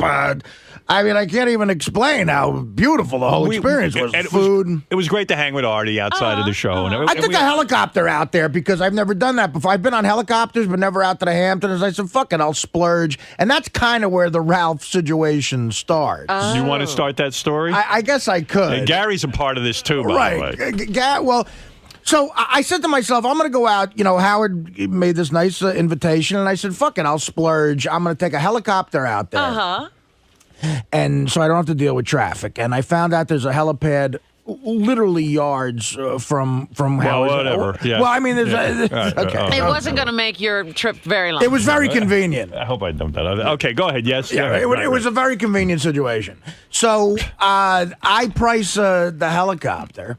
It ain't cheap. And no, it's not cheap at all. And, Gary the whole time was like, please, let me pay for half of this. But he was even more than he thought. And I was like, look, Gary, don't worry about it. It's fine. I was going to do this anyway. I'm happy to have the company. Uh-huh. Ralph, the last minute, sort of the day before, says, listen, I'm coming. So what time do I have to be at the... He doesn't even ask you. He just assumes he can do this. No. I checked out that it was okay. Oh, Right. So, no, he called the day before. All right. But it turns out, and again, it's just weird how stuff with Ralph just makes a minor adjustment. Something goes wrong. The guy had to get another helicopter because it went from 2 to 3 people. Oh. But it was worse than that, because I got really maybe the most insulting phone call I've ever gotten from Artie's assistant, which was he needed to know how much I weighed. I swear to God. So then he goes, and I think at one point he goes, all right, 220 and 300. All right, we're going to have to get a bigger copter. Yeah, right. Because 3 guys needs a bigger copter because of the weight. Teddy, a master in etiquette. So anyway, so they had to get a different, which I found out I was going to get this really cool helicopter that's sort of like a state-of-the-art thing, and now they had to switch it to a little bit of an older one. A Toyota with a wing. Like the one they use for construction. Yeah, whatever. So already Artie's, he goes, man, if Ralph's going to be late, I'm I start leaving. stressing about that because I wanted to get out there on time and everything. Right. It turns out because of fog, we were delayed anyway, but at no point. In other words, it would have been quicker if they drove. Not quite, but almost. Yeah. There was a lot of fog, which fucked everything up. But we got out there on the helicopter. But at no point does Ralph even think about saying thank you or look, can I pay? Right. How much do you want me to chip in? Nothing like that ever comes Can up. I tell you something? I get to the place first where the helicopter Not that I care, but again, my God. I get to the place first where the helicopter takes off from. So I walk in and I go, is this where I'm supposed to be? Ralph, I mean, I can't tell you he did anything wrong, but there's a way he walks in as if it's his place. Right. Do you know what I mean? Like he walks in, they have like Hamptons magazines out. Like there's another couple there. Ralph walks in, like sort of doesn't look at them, like picks up a magazine, starts thumbing through it, talking about how great the trip is going to be as if he takes it every week. Right. It's just a funny way he is. Right. It's Ralph. Ralph acts as if, yes. Right. And so I'll get through this and then I'll hand the ball off to you at some point here. Because it's a long thing. Yeah. God, I'm intrigued. I could hang on every word. So we get out there and hang in on this one. Because they changed the helicopters, the car that was coming to get us didn't know what was the right helicopter to get. They had information about the old one that was just 2 people. So now with just 3 people, with just new helicopter, the guy didn't know where to go. So indirectly, we had to wait an hour for a car once we landed. So it really was like we might as well have walked. Right. And and again, of course, you don't blame Ralph directly for this, but it's just so funny that it's something Ralph caused indirectly that made this mayhem sort of happen. All of a sudden, it just wasn't a smooth trip. Yeah. And but I gotta tell you, Howard, Artie is stressing. The 2 of you guys you guys stress out on so much stuff. Howard's having a little barbecue. And Howard's stressing because he wants it to be good. He wants everybody to be on time. And now Artie's stressing that he's fucking up the barbecue. Right. Well, and he's like, he's thinking about? He's freaking out. Nap. No, he's thinking about being late to Gary's party for dinner. And how badly that went for him. Right. He screwed up the whole but this wasn't dinner. his fault. No, but at one point, Artie shut the phone and he goes, Jesus Christ, I can't control the weather. I'm going to be, he was just bumming out that he's going to be late. He was stressed out. No, I'm just saying Artie knows that he and he doesn't want it to happen again. Right. Actually, I had forgotten completely about fucking up Gary's dinner. But anyway, I did too. I remember everything. I recall that I did. So anyway, there's that nuttiness going on. And fine. It's like I didn't expect anybody to offer this, but still, it's a nice gesture. All right. So wait. So you guys get to my house, right. and that's okay. It's fine. to get to the house. We're having a perfectly reasonable afternoon, and that night is the Tom Petty concert. And me and Ralph did hang. We sort of bonded, the pool thing and everything. And Right. we were having fun. So, we started drinking. He did something. He made you a bathing suit. Right, Yeah, and these exactly. guys were drinking and having a good time. And We had a all that great stuff. meal when we landed, and we started boozing. It was fun. Yeah, it was fun. We were all having a good time. And, I got my nap. And Ralph kept Artie company as planned. And it just, everything was going good. So I say to the guys, look, we're going to have dinner at the concert, and everyone be ready. I got a car coming and everything so we could all drink. Right. Got a car coming at 7 o'clock. Everyone be ready 7 o'clock or 7:15, whatever the time is, I say. Forgot about this part. So we're walking out the door. Everyone's ready promptly, 7:15. We got this thing timed out. And I look over, and Ralph is 2 minutes before 7:15. 7:13 starts making phone calls because he has to plan his trip to California, and he's trying to get airline reservations. So I said to him, you motherfucker. I said, it's 7:13. He had all day. He goes, please, it's not 7:15 yet. It's 2 more minutes. I go, but we're ready now. We all want to leave. He's on one coast arranging for the next coast's plan. Yeah. And I'm like, you had all afternoon to call. Like, why would you call it 7:13? Well, you said 7:15. But he can't get anything done with an airline in 2 minutes. No shit. Exactly. So I said, yeah, that's the point. Absolutely. I go, hang up the fucking phone. So he hangs up the phone. Okay. Which, by the way, thank God Howard was around to say that, because anybody else would not have hung up the phone. He would have made you wait. Yeah. Oh, no, I would have just left. I was nice enough. I must have been in a good mood because I said, okay, hang up the phone. We should just pull out and left. Now, keep in mind, I had a drink at this point. Ralph had started drinking, right? So he was about 2 or 3 drinks deep into the evening. All right. Okay. All right. So now we go in the limo. We go in the limo, and I'm not going to. you wanna- No. All All right. So we go in the limo. All right. There's They're some parts editing. Yeah, had and to that's edit. not fair. No. It is. Don't tell me anything you're leaving out. Just tell me a story. Okay, I well. won't know if you don't say something like Sorry, that. we haven't rehearsed this. All right. So anyway, You're supposed to be a professional. Anyway, we get in the limo, and Ralph starts. And he's got to pee. I have to pee. I have to pee. I knew it. I was going to say, he's got to stop to go to the bathroom. Well, wait. So I said, Ralph, why didn't you pee before we, like a little kid? Why didn't you pee? I didn't have to go at that point. I go, yes, you did. I said, it's 5 minutes into the trip. What the fuck is wrong with you? You can't pee. There's no way to pee. Uh-oh. But not just saying I have to take a leak. Writhing around on the floor of the limo like a second grader going, I gotta get the yelling at the driver. Yelling at Terry. Really rude. What do you mean yelling? Like, do an impression of what he was. Almost like Terry is getting us, a really nice guy, is getting us to the fucking concert. He's driving at a reasonable speed. Right. We pull up to the entrance, and Ralph, like a third grader, is rolling around. Terry, where are we? Terry, come on, get us there, Terry. What are you doing, Terry? I mean, like screaming at him because he's not getting us there quick enough so he can piss. Oh, geez. So, okay. Is this a mental condition? Wait. This is nothing. This is nothing. And we all have another couple drinks in the limo, So Yeah. Oh, now so he's drinking on top of. Right, the night's rolling. I don't remember him drinking in the limo. We both had a drink in the Did you limo. really? Yeah, Oh, okay. absolutely. All right. So I don't recall that, but okay, because I don't think I was drinking actually. Yeah, I've been so sick, And I would never drink in a car. Like to me, drinking.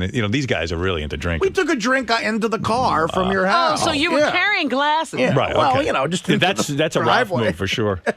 So anyway, we get to the concert, and now there's like a lot of people there that I know, and security people and things. Press. And it's a red carpet. And it's red carpet and press. And one of the guys, the security guys at the event says to me, yeah, your whole group is inside. He goes, and there's one guy pissing right in front of all of us. Huh? So I go, well, are you kidding? He just pissed? Yeah. He just out pissed. In the... Yeah. Oh. So he makes us all kind of look like shitheads. Yes. You know what I mean? He's embarrassing me because... It would be one thing if you were doing Security guys are all laughing. Like Ralph ran out of the limo, ran by like the big entrance. It's a big publicity event. By the way, there's a tent right there with Right. bathrooms. He could have just said, "Where's the bathroom?" He would have been in 3 seconds. But Howard, it gets better because you guys go in, right? So now my group comes in. It's me and Ross and John Hine, and we walk in, and the security guard goes, "Oh, your posse just walked in." I go, "Wait." They go, "Howard's over there." And I go, "Oh, cool." And they go, "Yeah." And there's some dude in the bushes, and you can see Ralph in the bushes peeing. Yeah, in front of this event. And so anybody could have walked by and seen Ralph pissing. Yeah. Everyone did, but the part was that it now becomes not Ralph's peeing in the bushes, but Howard Stern's guy is in the bushes. Well, that's what I'm saying. Right. That now you pee in the bushes. Well, think about it this way, all right? Oh, we get out of Howard Stern's limo, and boom, out pops a guy peeing. Right. You know, I mean, it's like paparazzi, like all over the place. It's one of those Hamptons events, you know. Oh, what a boob! Yeah, a boob. So, like at this point, I'm like, you know, Ralph, stay away from me. I don't want to be near you. And I said, pretend you don't know me. And I said, if you start smoking pot, I don't want to be anywhere near you. I don't want a picture of me with anyone smoking pot. I don't want that drug thing. Right. I just don't. It's not an image that I condone. The pissing is enough. Yeah, the pissing image is bad enough because people tag me as being a slob and uncouth and being an asshole. Howard Stern's gang rolls out of a car and starts peeing all over everybody. My entourage. And everyone's disgusted. Artie's disgusted. I'm disgusted. And, you know, despite Artie's on-air demeanor, he's a pretty low-key guy. And, like, we go somewhere and he knows how to behave. He knows how to behave himself. Guy's a heroin addict. He knows how to behave himself. Well, you know, I can call an audible at the line at this point in my life. But I was going to say, it's not that Artie behaves himself everywhere, but he knows where to behave himself. Artie's like the most considerate guy. Like when Artie left my house, the bed was made. I didn't ask him to do this. The room was spotless. When Ralph leaves my house, I find a half-smoked cigar laying on the fucking bar. Well, as you'll find out, he didn't plan on leaving exactly. Wait. We'll tell you. Wait. So anyway, that's so great. Are you still with this story? God. I love it. Okay. Please. Yeah, because this is such a ramp up. So now I'm livid because I hear everyone's talking about that. Some guy got out of Howard's car and peed all over the place. Right. So like I'm just fucking out of my mind over this. Just sick. And then. If I could jump in for that, I could tell you that Ralph swears that he didn't take anything of any kind. But early on, right after he walked in after peeing, he went to the bar. One of my friends said Ralph dropped 3 drinks in a row. Okay. He just kept dropping drinks. He started drinking very heavily. Is he now having a problem? Well, you tell me after this story. Who knows? I mean, what's going on? But at some point, when you're out with a group of people and you're all drinking, and your goal is to get at least lit. And at one point, one guy out of nowhere, like, how'd he get that drunk? That's what happened with Ralph. Like, out of nowhere, Ralph had gotten very drunk, and there were shots around. You could easily get drunk and just be drinking. None of us realized. I mean, I certainly didn't. That Ralph was like really drinking heavily, or what he was doing. Maybe he got some weed from some. I don't know what he was doing. From what I could tell, he drank, and then when the concert started, he went up to the front and came back, and I was talking to him, and he kept dropping his iPhone and everything, but he was perfectly coherent as far as I was concerned. Okay. Did you guys agree? I mean, it wasn't like he knew he was shit-faced. He was dancing obnoxiously and running in, hitting into people, but in a way, he was just being sort of Ralphish. He wasn't being you wouldn't think, my God, this guy needs help. The first tip-off that Ralph was really, really drunk was at the end. The show's over, and we're standing there, and this couple is really a big fan of Artie, and the girl's pretty cute, and the guy's pretty average looking, and Ralph, it got to the point where Artie and I thought that the guy was going to punch Ralph in the mouth because the girl wanted to take a picture. They both wanted to take a picture, and he kept saying, "You're really hot. Lose that guy. Fuck off. You can't be in the picture." Like, really obnoxious really shit. Inappropriate stuff. This is the Ralph that got punched out at Scores, I think. Right. Yeah. Yeah, he says really weird things. It was such a cool scene where at the very end of the concert, I had pushed up front as well, and it was me, Ralph, and Paul McCartney standing within feet of each other. And I remember pointing that out to Ralph. And Ralph's big thing was he wasn't into Paul. He wasn't impressed with Paul McCartney. He's out of his mind. That's what I don't know. He said something like, I'd be more impressed. And he wasn't. He didn't seem that impressed. I was like, wow, he's not bullshitting about that. Let me say something to you first. Ralph goes to see Beatles impersonators. Right. He loves the Beatles. Well, he's more impressed music, with that. Well, it ties into costumes. the rest of it, though, why he wasn't so impressed with it. But wait a second. So I leave about there's 3 songs left on the set list, and I was like, I want to beat the traffic and I want to go home. And I said to Artie, and all the guys, I'm going home. They were like, okay, don't worry, we're with Ross and a whole bunch of guys. Yeah, they had a way to get. They were going out for the night. Yeah, they were going to have boys' night. We were going to go. It turns into a club scene there at the end. So they'd have a little bar area. Oh, okay. And they'd bring out a DJ to play dance music, and it would have been a nightmare for Howard to try to get out of there. So we knew, we had set it up earlier. Howard was like, he said, look, I'm probably going to leave. You guys hang. And I said to Artie, if you want to come with me or Ralph? I said, or any of the guys. I said, I'll give you a ride, but they said, no, we got it covered. Okay, so I split. All the guys, Gary, Artie, Ralph, all of them are hanging out. Like Artie said, they have like a little thing. Mm-hmm. And then they decide to go to this place called Saracen. It's a restaurant, and it's got like a bar scene, and it's kind of fun, Mm-hmm. I go there once in a while, really like it. And so they get in the car, and they all go, Ralph included. He's already drunk, but he's going anyway. I guess, but again, I'm already out of the picture. But these guys, they said, yeah, maybe he was high or something, but no one really thought he was that. Look, at that point, I was feeling great, and Ralph was. See, but this one, the point Gary just brought up was the key change, like that personality. When we met that couple, he was being so inappropriate, and that was after the Tom Petty concert. And before we went to Saracens. Okay. So, and it was a great group of guys. We was like a guys night out. We were all having fun. It was Richie Notar. It was Ross. It was me. It was Gary. And John Hine. Yes. John Hine. And we were all hanging out. But Ralph, at that point, we said, look, Ralph might start a fight. We got to take care of him a little bit. We started to have the discussion. This was a really weird thing amongst ourselves. And John Hine says, if somebody punches Ralph, will you jump in? And I go, I don't know. It depends on what he did. I said, I guess I have to. John Hine, full of truth serum. Ralph wouldn't want him around. Oh, really? Those guys have some issues. I don't know. They have to work out. So John was questioning whether he would get involved if Ralph got into a fight. Yeah, he was like, God, if someone was beating the shit out of him, I don't know if I'd help out. But we had to have that discussion. By the way, I hear Sal's pissed off. He thinks I invited John Hine. Yes. What is that all about? He found out that John Hine went to the concert. You invited him. I did. He's furious that John Hine somehow jumped the chain, that Ralph's been here much longer. And why didn't you invite Sal instead of John? Well, Sal, who gives you your information? I don't know how John Hine ended up there. In fact, I invited John Hine. I invited John Hine over my house for some food. But don't tell Sal. I did, but But the point is, Howard, it doesn't matter how he got there. If you did, it's none of his business. Thank you. Where do you get this information? No. Where do you conjure up this bullshit of yours? Somebody told me. I just heard that John Hine went with you guys. I'm happy for John Hine. I saw him at the concert. I have no beef. Wait a second. Hold on. John Hine was there, and nobody told you Howard brought him. You just assumed it, right? Well, this is your gig, Howard. I mean, you're the leader of the pack. Dude. Artie came over. That's it. I don't care about Artie. The pack. I don't know how John Hine ended up there. I don't know what John Hine did for the weekend. I saw him at the concert. I had nothing to do with it. I find that hard to believe. You're an asshole. So I'm just. I don't care that he said that. I was just a little hurt. I felt that you're hurt. You could have done what John Hine did. Ask John Hine how he ended up there. I'm not the one who sold the website for a couple of mil. I don't have the money to pay $3,000 to see Tom Petty. So again, you're assuming. You're making a wacky assumption. All right, very good. Whatever angle I take, I'll be wrong on this. So I'm happy for you. I'm happy for John Hine. I'm just saying I was a little insulted, okay? Is that How wrong? You'd be insulted if I didn't invite you. In other words, let's say I go to a Van Halen concert and John Hine is there. Are you insulted? No, and I'm happy. The issue's not John Hine. It's just that I felt that. I hate to say this. But Sal, you jumped to conclusions. I had nothing to do with John Hine. John, how did you end up at that concert? Gary invited me. Oh.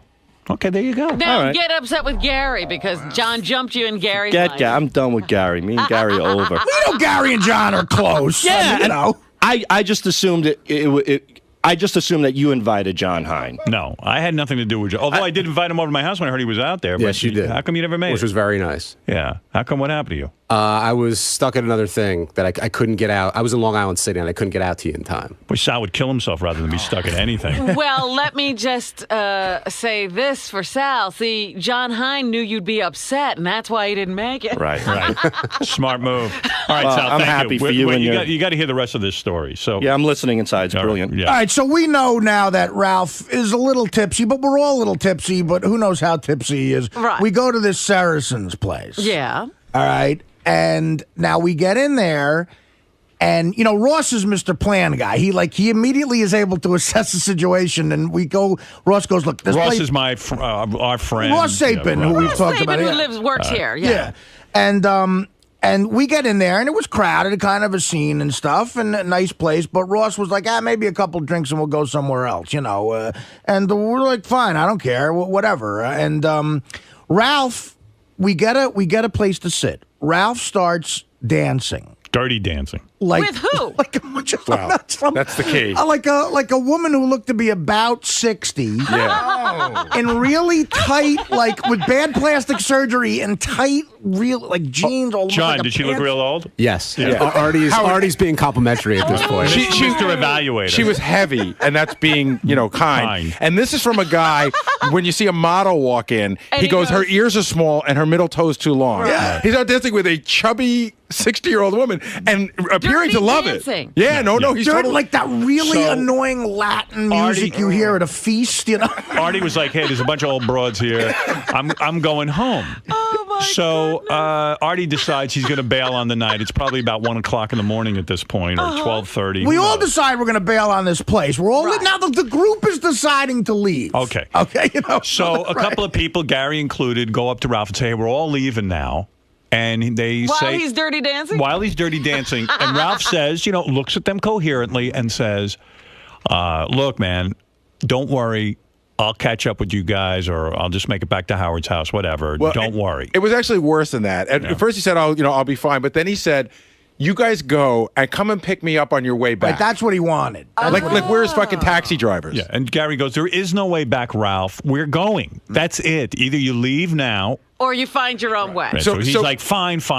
So again, you get out in front of the club, and guys, some guys, like when you're with a group of guys, some guys are like, fuck them, especially if you don't know them. But Artie and John Hein get out front, and they go, wait a minute, we can't just leave Ralph here.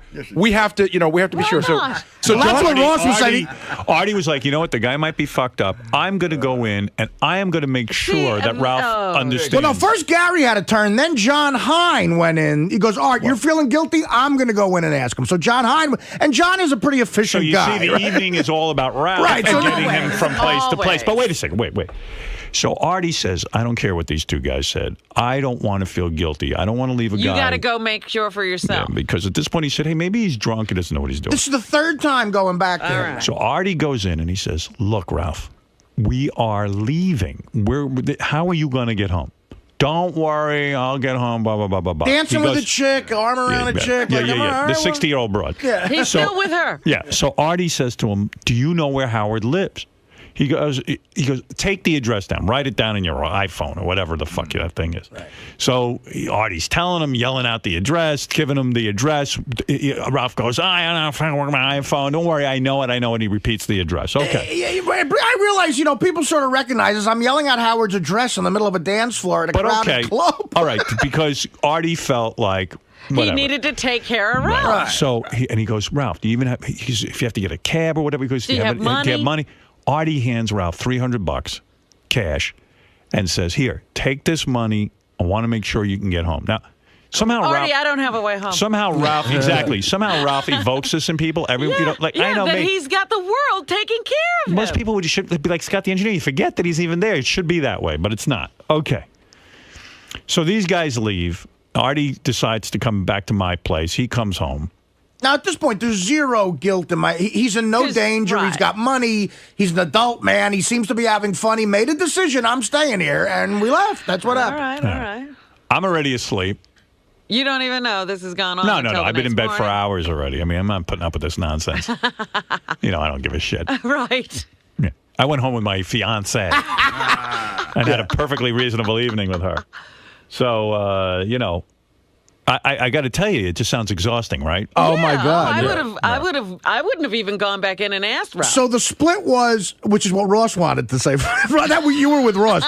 So the split was Ross and Gary and the other guys go somewhere else, and John Hein took me back to Howard. All right. Okay, so that's the split. So then, I wake up the next morning, and I don't know. I listen to my messages. Yeah. There's 5 messages from Ralph. Oh.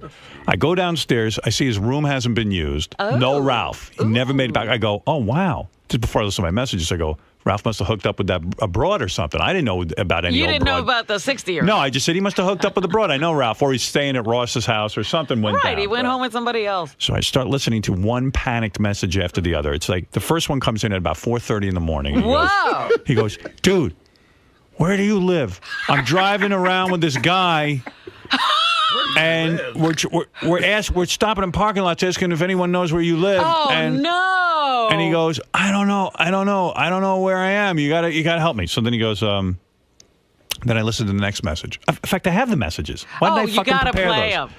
I should. You know what? Take a commercial break. I'll go get that lined up with Scott. All right, yeah. Because we got to hear the messages. I can't wait to hear these. All right. Take a break. Take a break. Wait, you got to hear these messages. That's too funny. Hello. Hi. 2 seconds. Is that the phone? This is the phone right here. I got to do a whole punching in. I know. Okay, this is the phone.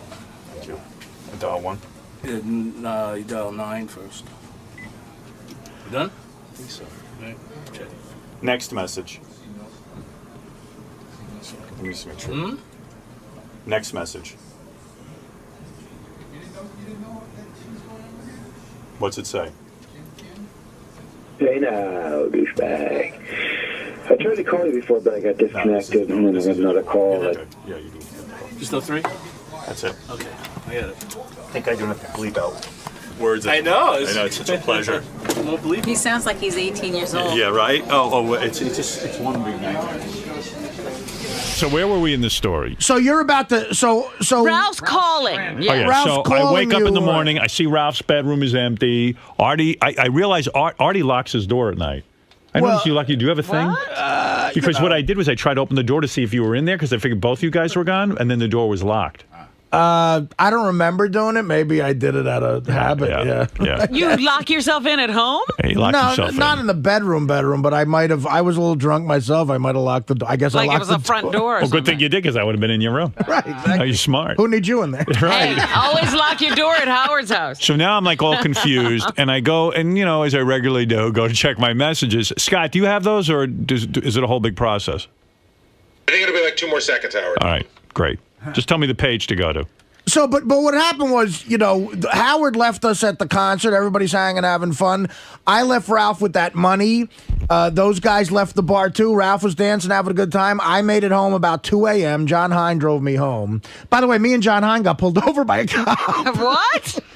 Yeah, John Hine, of all people. So John doesn't even drink, right? Well, no. He didn't get pulled over because of that. He got pulled over. We were doing 40 and a 25 down the Hamptons main drag, and he was doing me a favor, taking me to Howard's, and I felt awful. This really cute chick.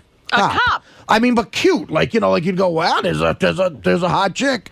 Pulled us over, and I felt so bad. I said, I'm going to be obnoxious right now. And I said, Miss, my name's Artie Lange. I'm from the Howard Stern Show. And Let me guess what you said. You said you had a 40-inch cock. I was going to say, you would do sexual favors to get out of the ticket. And she said, you know what? Don't worry about it. She goes, I love Howard. I'm just giving you a warning. And she was going to get a fucking moving violation for that. Artie used my name to get out of a ticket. I use my name, and I don't get out of a ticket.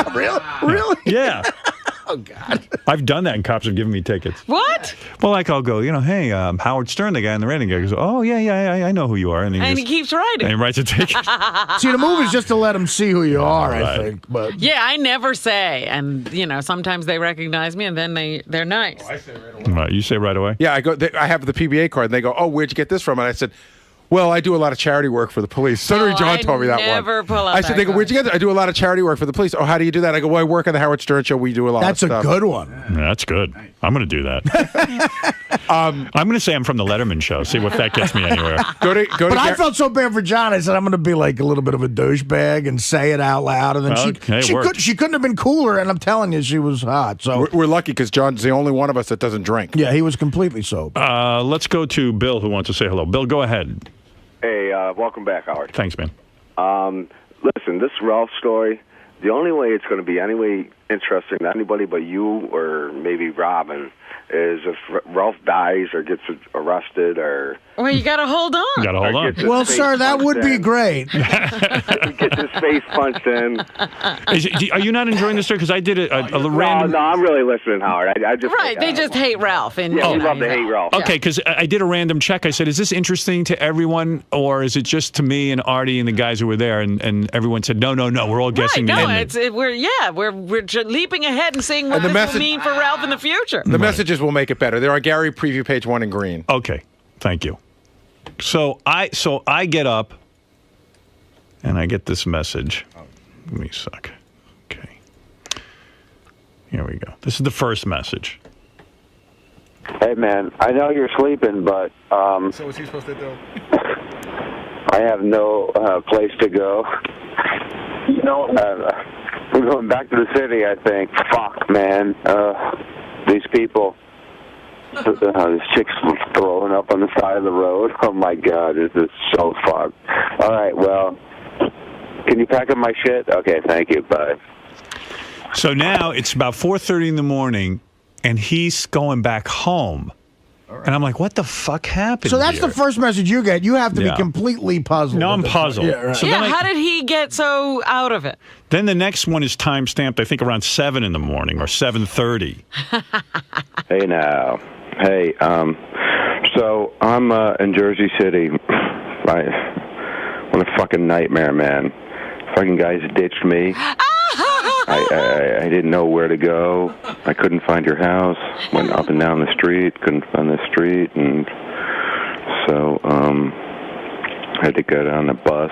And, oh my God, what a fucking nightmare. Fucking douchebags. They're douchebags. Cocksuckers. Fuck. All right, man, I'm going to sleep, so I'll talk to you during the day. Just throw my shit in a bag and give it to Artie. You know, I got a shirt in the closet and some stuff in the bathroom and whatever, you know, underneath the TV to the right over there. Just throw my shit in a bag, and I'm going to sleep. All right, man. Thanks, man. Bye.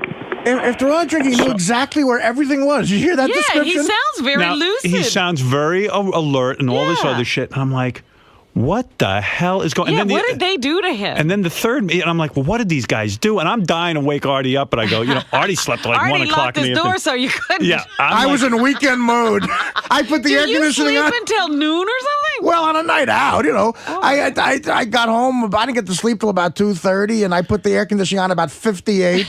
And he's calling these guys like cocksuckers and fucks, and I'm like, man, they really screwed him over. I don't know what's going on. What did they do to Ralphie? And then I'm like, you know. Hey, douchebag, could you put some cookies in my bag, too, please? Some of Marnie's cookies, like 3 or 4. That would be very good. Thank you. Oh, yeah. Fuck, dude. I can't believe I'm home. Fucking cocksuckers, man. Fucking asshole. Fucking, oh, fuck. Dude, I had to, I'll tell you, I had to fucking scale the side of my building to get my house. What a fucking pig. Fuck. All right, bye. Just give me some cookies, though. All right, bye. So we get it. So Artie wakes up. All the guys come over to my place because we're going to have a meeting about what went down. So I finally wake up. There's a big summit. I wake up at Ross noon. was over, and Gary. I make it into the kitchen. I could barely move. Like my 1 p.m. I wake up and I see Howard and Beth, and they go, "Did you hear what happened to Ralph?" And I'm like, "Oh fuck, what happened?" Right. And then I hear. So we tell him all this, and he goes, I fucking gave the guy $300. I went in 20 times and said to him, Ralph, I'm going home now. Do you know how to go? He goes, this is my worst nightmare. He goes, I never want to ditch a guy. I never would do that. Right. He goes, I'm fucking mad. I'm outraged. There was no indication. I was really pissed because, look, the only way we'd be in the fault is if we sort of knew that Ralph was in a blackout or something. Right. But of course we didn't know that. But wait a minute. You know what? There was no indication of that. What John Hine told me was that when he went in to say, Ralph, we're leaving, we're really leaving, this is, how are you going to get home? Ralph said, just tell Ross to come back at such a time and pick me up. Right. Yeah, he kept saying that. And the other thing you should know, you know how Ralph has that iPhone that he's madly in love with that he plays with like a baby? Yeah. So we wondered, he's got my cell phone number, he's got Ross's cell phone number, and he's got Howard's address in there. He's got this thing that he's in love with. Fucking thing runs out of batteries. Oh, you're kidding. That's why that's another great part of the story. Yeah. So we all decide to get him on a speakerphone and find out what's going on. And we tell him, hey, you're being an asshole. Artie went in and he goes, what? He claims he doesn't remember. I said, so what are you on? What kind of drugs are you doing? Because that ain't from drinking. What's wrong with you? He says, I swear I smoked a little weed at the concert, I drank, and that was it. I said, what's the last thing you remember? I said, do you remember sitting next to Paul McCartney, and it was me, you, and Paul McCartney in the third row, I said. And we were, having a great time listening to Don't Come Around Here No More, the last song. And he goes, Art, I don't remember standing next to you and Paul McCartney. I totally would remember that, which explained to me why he wasn't that into him. But there was no indication of that night. He seemed to be all right. So I said to Ralph, why didn't you go to a hotel? Oh, there were no hotels. I go, there's tons of fucking hotels. Why wouldn't you go to a diner and just wait till, I get up at 6 o'clock in the morning. What are you doing? He goes, I don't know. I don't know what I'm doing.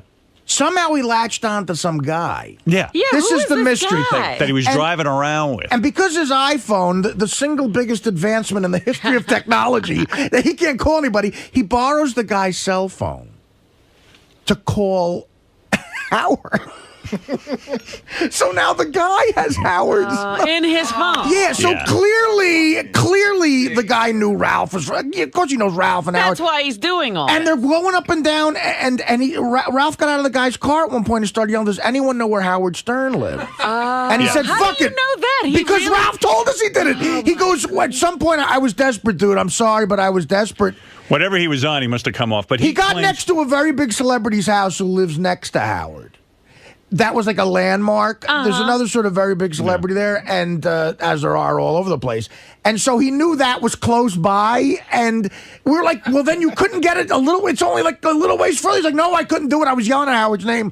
I called him from this guy's cell phone. We go, who was the guy? How did you leave the guy? He's like, I have no idea what happened. Somehow I got on the jitney, the bus, back to the fucking city. We don't believe any that. We were like, what jitney did you get at 4:30 in the morning? But he's back in Jersey City. He did get back. To be on a jitney, but right? he found a guy that was willing to take him from the club to around the neighborhood of your house, drive him up and down the road, and then take him back to a place where the guy knew there was a bus Ralph could get. Yeah, instantaneously, he's supposedly stumbling blackout drunk. He finds a guy he also tried to get into a hotel. He goes, the hotel had no vacancy. So he finds that information out. He makes it somewhat back to Howard's house, makes phone calls, figures out his cell phone's dead, gets to the fucking bus stop. I couldn't do that coherent. But he's a train wreck. Yeah. I mean, it's like... So, and then I said, Ralph, do you remember... He goes, by the way, did someone give me money? I have a stack of hundreds. And I said, Ralph, I gave you $300. I said, you don't remember that? I put it right in front of your face. I go, dude, this is money for you to get home. He goes, yeah. He goes, actually, thanks for doing that. I didn't have a lot of money on me. Yeah, but meanwhile, here's the kicker to that part of the story. So he knew that I gave him the money, and I said, yeah, Ralph, that was me. And he goes, oh, thanks. That was nice of you. So. Well, no. He said he didn't remember you gave him $300. Right. He said, I said to him, do you remember Artie giving you $300? He goes, oh, is that how I had a pocket full of money? Right. Then we found that out on the phone. He said, oh, thanks. Yeah. But didn't he say on the phone that he was going to give you the money back? No, he never said that. He never said that. So listen to this. When's that going to happen? So now I'm packing Ralph's room up, which, by the way, is like spread out all over the house. I mean, like he so it wasn't just in his room. You had to go all over. It was just in his room, but he luxuriates and gets everything out and unpacked, and his books over here, and his this and his that. It's like. He was there for 1 hour. You know what I mean? Right. He was just there for an overnight visit. And he really did leave a lit cigar on like a teak bar. No. It actually wasn't lit. It was out. But it was out. So Howard and Beth picked up for him, packed for him, went, got a shirt out of a closet, figures out where his other shit is, and put these great homemade cookies they had, packed them up and put them in the bag. You actually responded to the cookie request. Yeah, he actually gave him cookies. So we pack up his bag, and I go, now Artie's got to schlep Ralph's bag. Right. Real neatly. A packed up fucking bag waiting for me to take it back to Ralph. So after all this, Artie decides that he'll make it easy for Ralph, because Artie got a car to take him from the helipad to his house. What happened is, so now I have Ralph's bag, okay? And it's like one of those sort of, lazy Sundays where, you're hungover. What do I want to do? Me and Gary get the helicopter back. So, and again, the guy, there was an issue for the guy because I thought you were 3. He goes, no, we're only 2. And you could tell the guy had to change something. He goes, oh, whatever. I wish you would have told me that. So, Ralph inadvertently fucks up that guy's day in some way. So we're on the helicopter, which is the greatest ride ever. And in the middle of the helicopter ride back to Manhattan, I go to Gary, I go, listen, after all this bullshit, I can make Ralph's life so easy right now. I had my guy who always drives me, my driver Herb, picking me up at the helipad in Manhattan. And I said, he actually doesn't live that far from Ralph. Right. I could just tell the guy I'll give the guy Ralph's number, and I'll give Ralph his number on his answer machine, and I'll say, guys, hook up at some point during the day. My driver will hand deliver you the bag, Ralph. And of course, though, he charges me for a ride for that. Of course. You know, okay. So Gary had some great advice. He goes, okay, number one, you shouldn't do it because fuck him. But number two, if you do it, it's out of your hair completely because you know he's got it. Now Ralph has a deadline. Ralph is skipping to it because he's got to get to California. He needed shit in that bag for California. So I agreed with the second part. I said, fuck it. I don't want this in my head. I call Ralph from the helicopter. I leave him a message saying, look, get in touch with this guy. He's going to have your bag in a Lincoln. Your bag will be driven in a Lincoln Town car to your house. I tell my driver when we land, I go, look, take this to this guy's house. He's like, fine. And he didn't plan on doing anything else on a Sunday. It was a special Sunday ride. Right. And I must get charged about $40, $50 for whatever that is. And I don't want the guy to do it for me for nothing. So Ralph calls me back when I land. He goes, dude, thanks so much. That was really, really great. The guy fucking took it right to me. And I really need all that shit because I'm going to California tomorrow. And he goes, by the way, I gave the guy a few dollars. And I go, oh, that's nice. That's nice. You gave the guy a few dollars. He goes, yeah. So thanks, man. And I said, well, have a good time in California, I guess. And he goes, great. I will. Thank you for everything. Because by now he realized he was wrong. He goes, look, I'm not really mad about last night. I'm sorry you had to, give me the $300. He even re-brought it up again, $300. Right. Now, knowing he's going to California, he says he gave my driver a few dollars as a tip. Right. So then we just hang up, and he's going to California. I say, good luck, have a good time. I call my driver. I go, did he give you anything for me? And he goes, no. He didn't give me a package for you at all. He didn't give me any money to give back to me. He's like, nope. And I go, what did he tip you? And he goes, not much. He goes, like under $10, so just a few dollars. And, I don't know the exact number, but Ralph might dispute that. I got to check from my guy. But the point is, now, am I right in assuming this is Ralph's mindset? Because this is what pisses me off. He's going to California. He doesn't have a lot of money on him. He figures, unless Artie brings it up, I'm not giving him back the $300. I got $300 cash on me. I'm taking this to L.A. Absolutely. And fuck it. Yeah. You gave it to him, Artie. Why would you want it back? You gave him the money. Artie's fuming mad because, and rightly so. Oh, absolutely. That, dude, where's my $300 back? Right. I gave it to you. He did that out of the goodness of his heart because he cared about Ralph, and Ralph is taking it. I wouldn't even say, even if he said to me, look, I needed it. I used, what's the jitney, $50? Say it's $100. Right. So he would have said, look, I'm low on cash. Here's the balance of the $300. But... And again, I'll give Ralph a chance to explain himself, but I started to overthink it, and I really got fucking mad. I said his mindset was totally that Artie's not bringing this up, so I'm not going to bring it up. Right. I'm going to L.A. I got an extra $300. Fuck it. I'm keeping it. After his bag got hand-delivered, Ralph cost me $350. Yeah. On top of whatever, the helicopter would have been. And not until he didn't thank me for the helicopter, by the way, until he made this really cheap fat joke at lunch. We were all having lunch, and he makes this like dumb fat joke that I was sort of pissed. I was aggravated by it, and I don't care about fat jokes, obviously, but something about it rubbed me the wrong way. And Ralph could see I was pissed, and then he went, "Oh, by the way, Art, thanks for the helicopter. That was really nice." Yeah. And so again, it's like I don't know. I just it's that sense of entitlement with money. And it's not about the money, of course, but just he's going to claim I forgot, Art.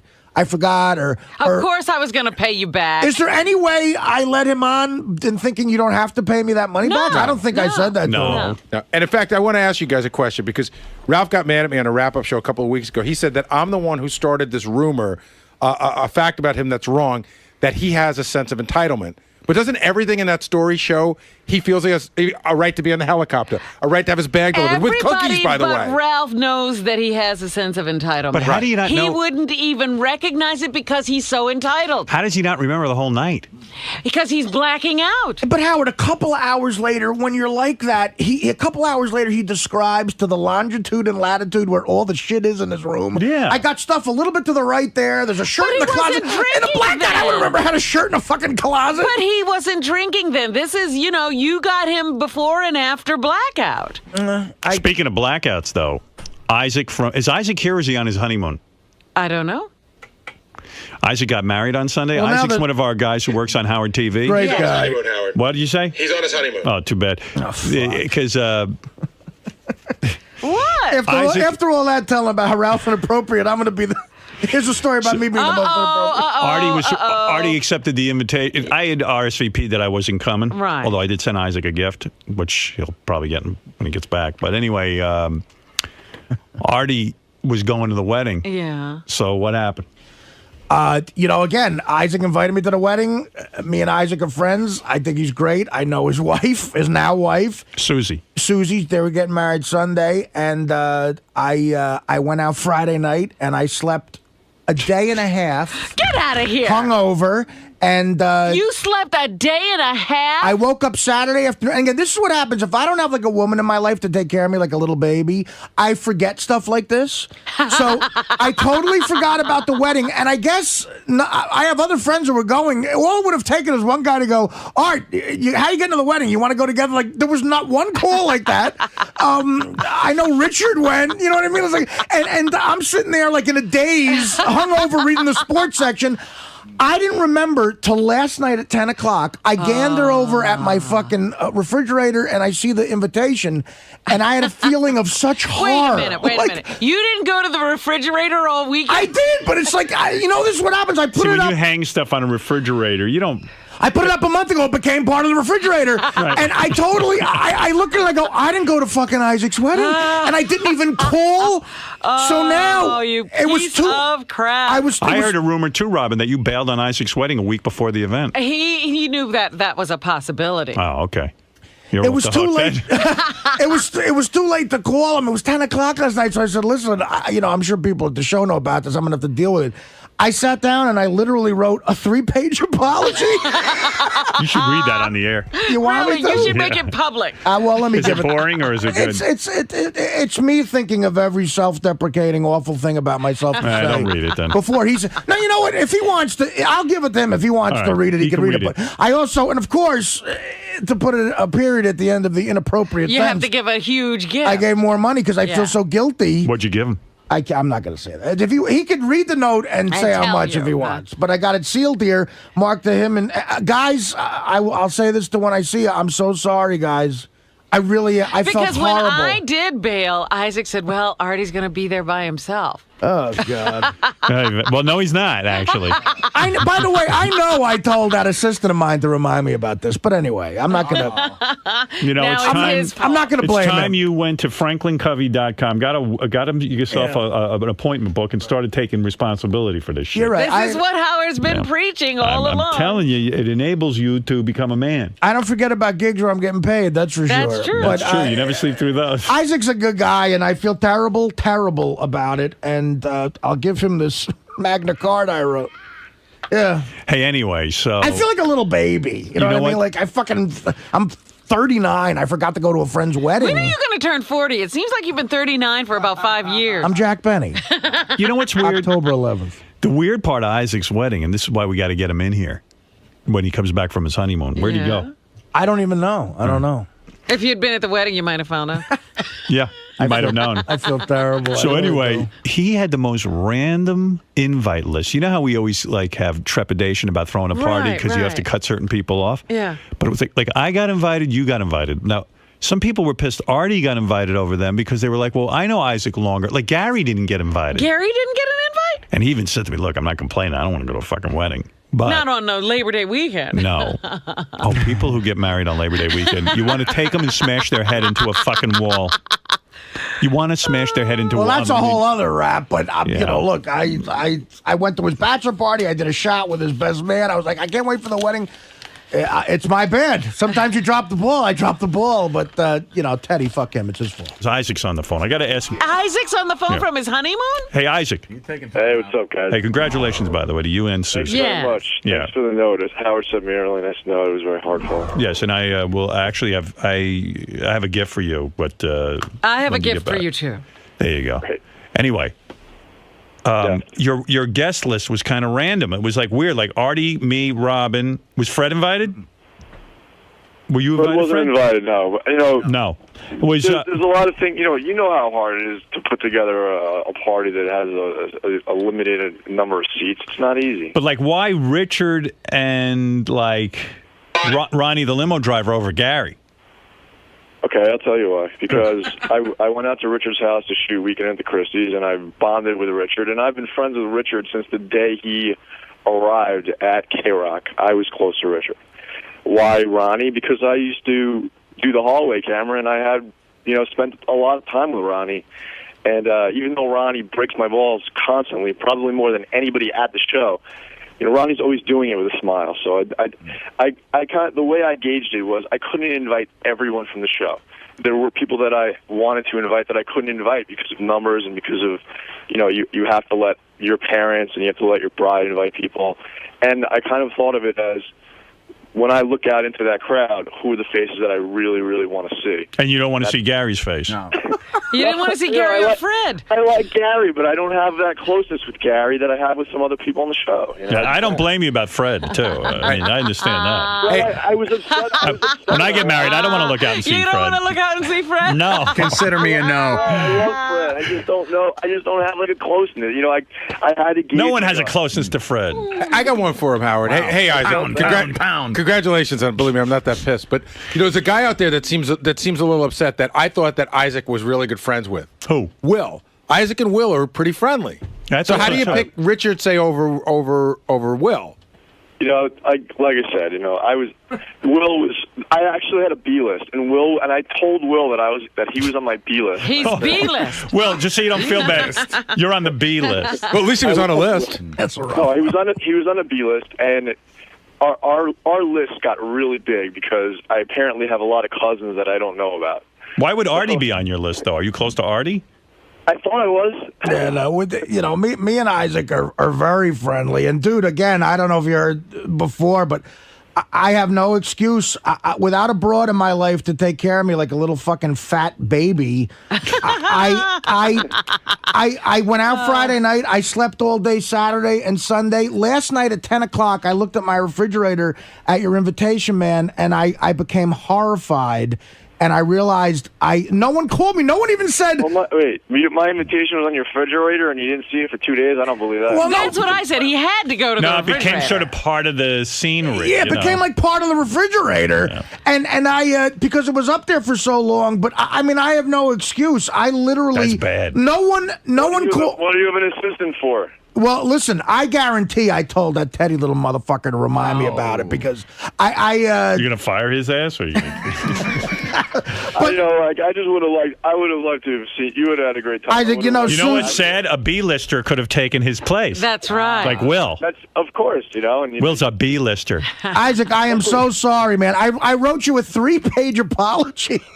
And I have a check for you, and I don't know what to say, man. I'm sorry. I'm sorry to Susan. I know how women. Susan's a piece of ass. She's hot. I was just looking at a picture of her. Too. She got nice titties. Oh, stop it. Thank you very That's much. his wife now. You're Big talking deal. about. You did well. Isaac, I'm happy when a guy tells me my wife would have nice titties. Isaac's wife is a very talented line producer. As a matter of fact, we interviewed her she worked on the Chappelle Look at her show. titties in that picture. Yeah. And we interviewed Isaac's wife to line produce Beer League. Isaac, is that her wedding dress that I'm seeing with the pink sash around it?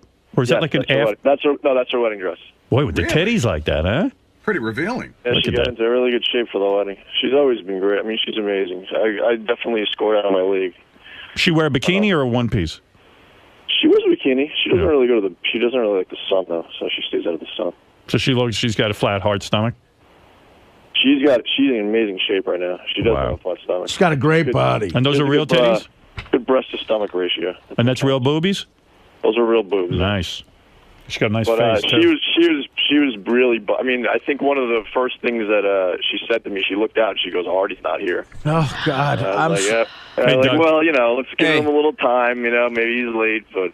I assume you were at the wedding, right? Yeah, I was at the wedding. I had a great time. Picture. I'm just saying for the audience. Yes. We set a chair for Artie. In his seat, we put a Jack in water and put his name there. I mean, you know why I have no shoes? Because even, of course, the baby that I am, I was late in RSVPing about whether or not I was going to bring a guest, so it went out of the way like Isaac had to extend it a few days. Artie, are you bringing a guest? And I made sure I said no. I'm gonna come solo, and that's when I know. There's your chair. And that's when I know. I told Teddy, look, man, you got to remind me about that too. And I guarantee, motherfucker. I told Isaac 3 weeks ago. I don't know, man. I mean, everybody had all this trouble RSVPing, but Howard did everything right. I know. Well, Howard just says no right away. How did he do everything right? He says no right away. Hey, because it's he's better not than going you. anywhere. It's better than Robin, who gives you a yes, sort of, and then a no. Stance, you know? I mean, he says, I can't. Just fucking say no. Isaac, how long ago did I tell you that Artie was definitely not coming to your wedding, even though we RSVP'd yes? Doug predicted this thing. Why would you think that? Because look, I'm right. And I know, but have I done this in the past? Well, I don't know if you want to get into that. But I did? Sort of. When? It was a shoot. Oh, yeah, sort of. But that was a work. Sort of, right? Sort of, yeah. I'm also concerned about Artie sleeping for a day and a half. What did you do on Friday night? Well, I played. He hibernates like a bear. You know what I think did? He eats an enormous meal and and then goes into a cave somewhere. Friday night, there's these guys I play poker with every once in a while, and they're sort of high rollers, even for me a little bit. And I sort of really the guys I've known for years, but I sort of really gotta get in the right mood to play poker with these guys. Which means means he gets wasted. We played a big game of poker, and I got home at 7 a.m. and I explained this in my note. I got home at 7 a.m. on Saturday morning. The wedding was on Sunday, so I went out Friday. We played this 18-hour poker game. How much did you lose? I actually won. We have to $8,100. Really? I won $8,100. Impressive. But this is the same game I lost 38,000 years ago. Remember? So you're down. Still. And I got home at 7 a.m. Saturday, and I had a nice big breakfast. And I went to sleep, and aside from getting up to take a leak, I didn't wake up again until 5:30 p.m. on Sunday. Wow. So I slept for like a bear. 32 hours. And well, you should have seen him in my house. He was like the whole. You didn't know if Artie was coming out of that I said, room, what if Artie died? I couldn't open the door.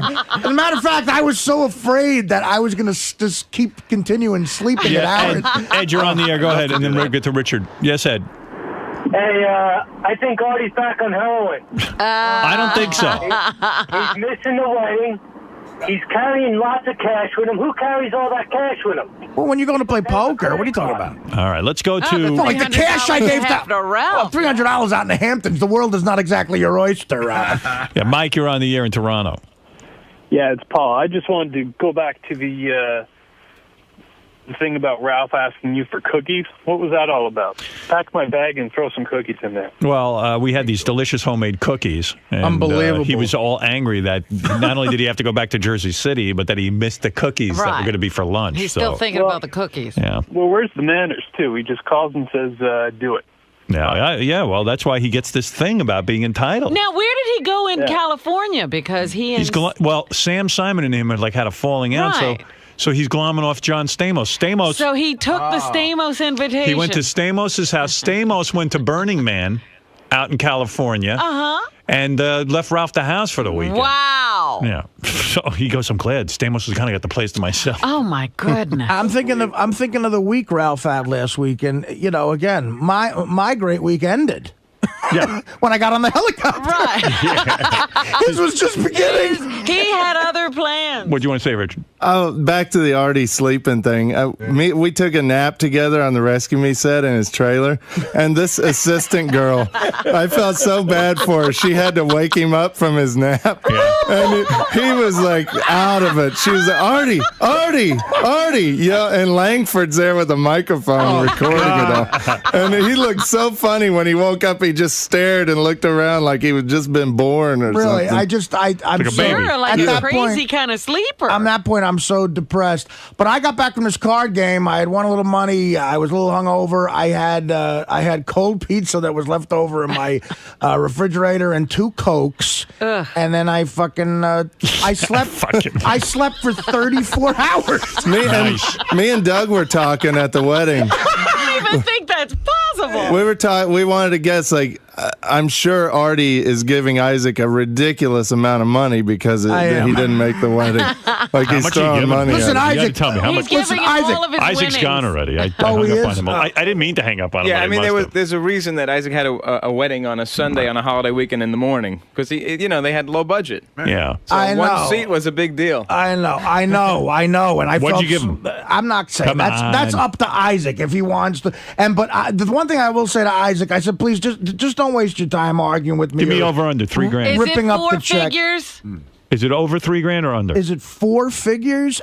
Yes, it's 4 figures. Okay. Is it over or under 3? Oh, jeez. I'm not getting into that. Because you might have gone completely berserk with Well, guilt. that's the other thing. You go completely That's berserk. because I know his wife. His wife is wonderful, but I don't really know her.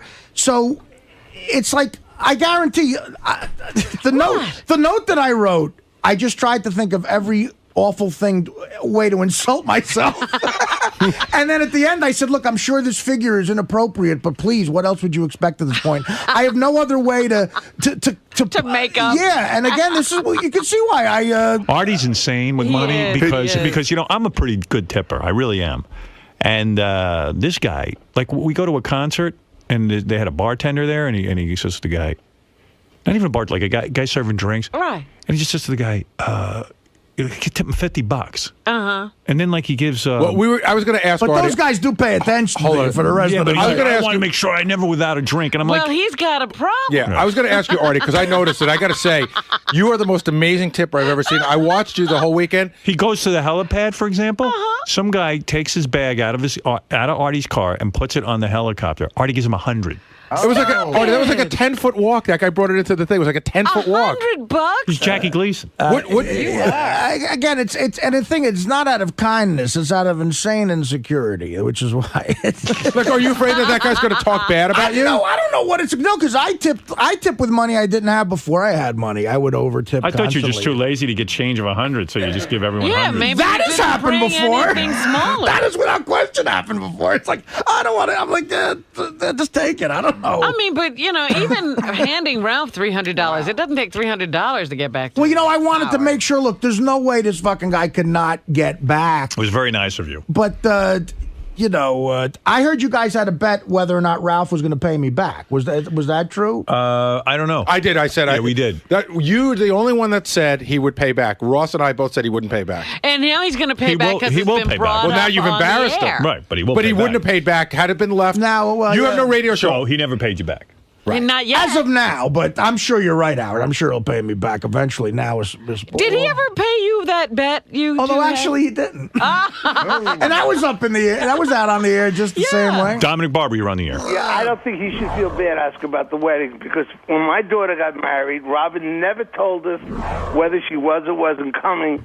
Right to the wedding date. It's terrible. Hey, did Robin bring a weird 13-year-old girl to your wedding? No. And Howard. I asked that. I had a guest. You wanted me at your wedding. I think you asked me like the day before. It was like a day or two before. Oh, my God. No, really. I read it. Still carrying on about It's just funny. It's just odd behavior. It's odd behavior. This is why weddings, I'm telling you. I hate you, and now I'm sorry I ever came to your wedding. I loved having it at the wedding, but more than a few people. Like, that was at the time where your sexuality was in question. Right, I have a 13-year-old girl. And it was like, what's with Robin and the 13-year-old girl at the wedding? Yeah, but you assumed she was also a pedophile? I have a 13-year-old People just thought it was weird. I always suspected you were a pedophile. Howard, did you think it was weird? Seriously. People thought it was I don't just... remember. I don't, but Dominic, I think Dominic's thing is very, very relevant. That's not right, Robin. But Howard, do you remember how I was on the fence the whole time. Not the RSVP is wrong. I was on the do you fence. remember how you got out of my daughter's wedding? It was incredible. I think he had RSVP'd, yes. No. I left the country. What did I do? He made believe you went to Europe. I actually was in Europe. Yeah. Right. He was promoting a film. Allison came. And you talk about guys who were overly generous, too. I tried to pay, remember Dominic got me fitted for that suit. I'm trying to pay him back. He refuses to take the money. He ripped up the check. I don't want money. Give me my wedding present back, Gary. Oh. Did you go on your date with Jimmy Florentine over vacation yet? Oh, wow. I forgot about that. No? No. I am no longer single. And by the way, Robin canceled on Gary's dinner party an hour before. So, you know. Do we have true. And I was sick. I wish to God, I swear to God, I'm sure Robin was sick, but I wish I would have had tape because it was definitely one of those voices that was getting raspier as the as it went on. I guarantee you Robin funny. wasn't sick. I was sick. Why would I? You had a tickle in your throat. No, it wasn't. It was much more than a tickle.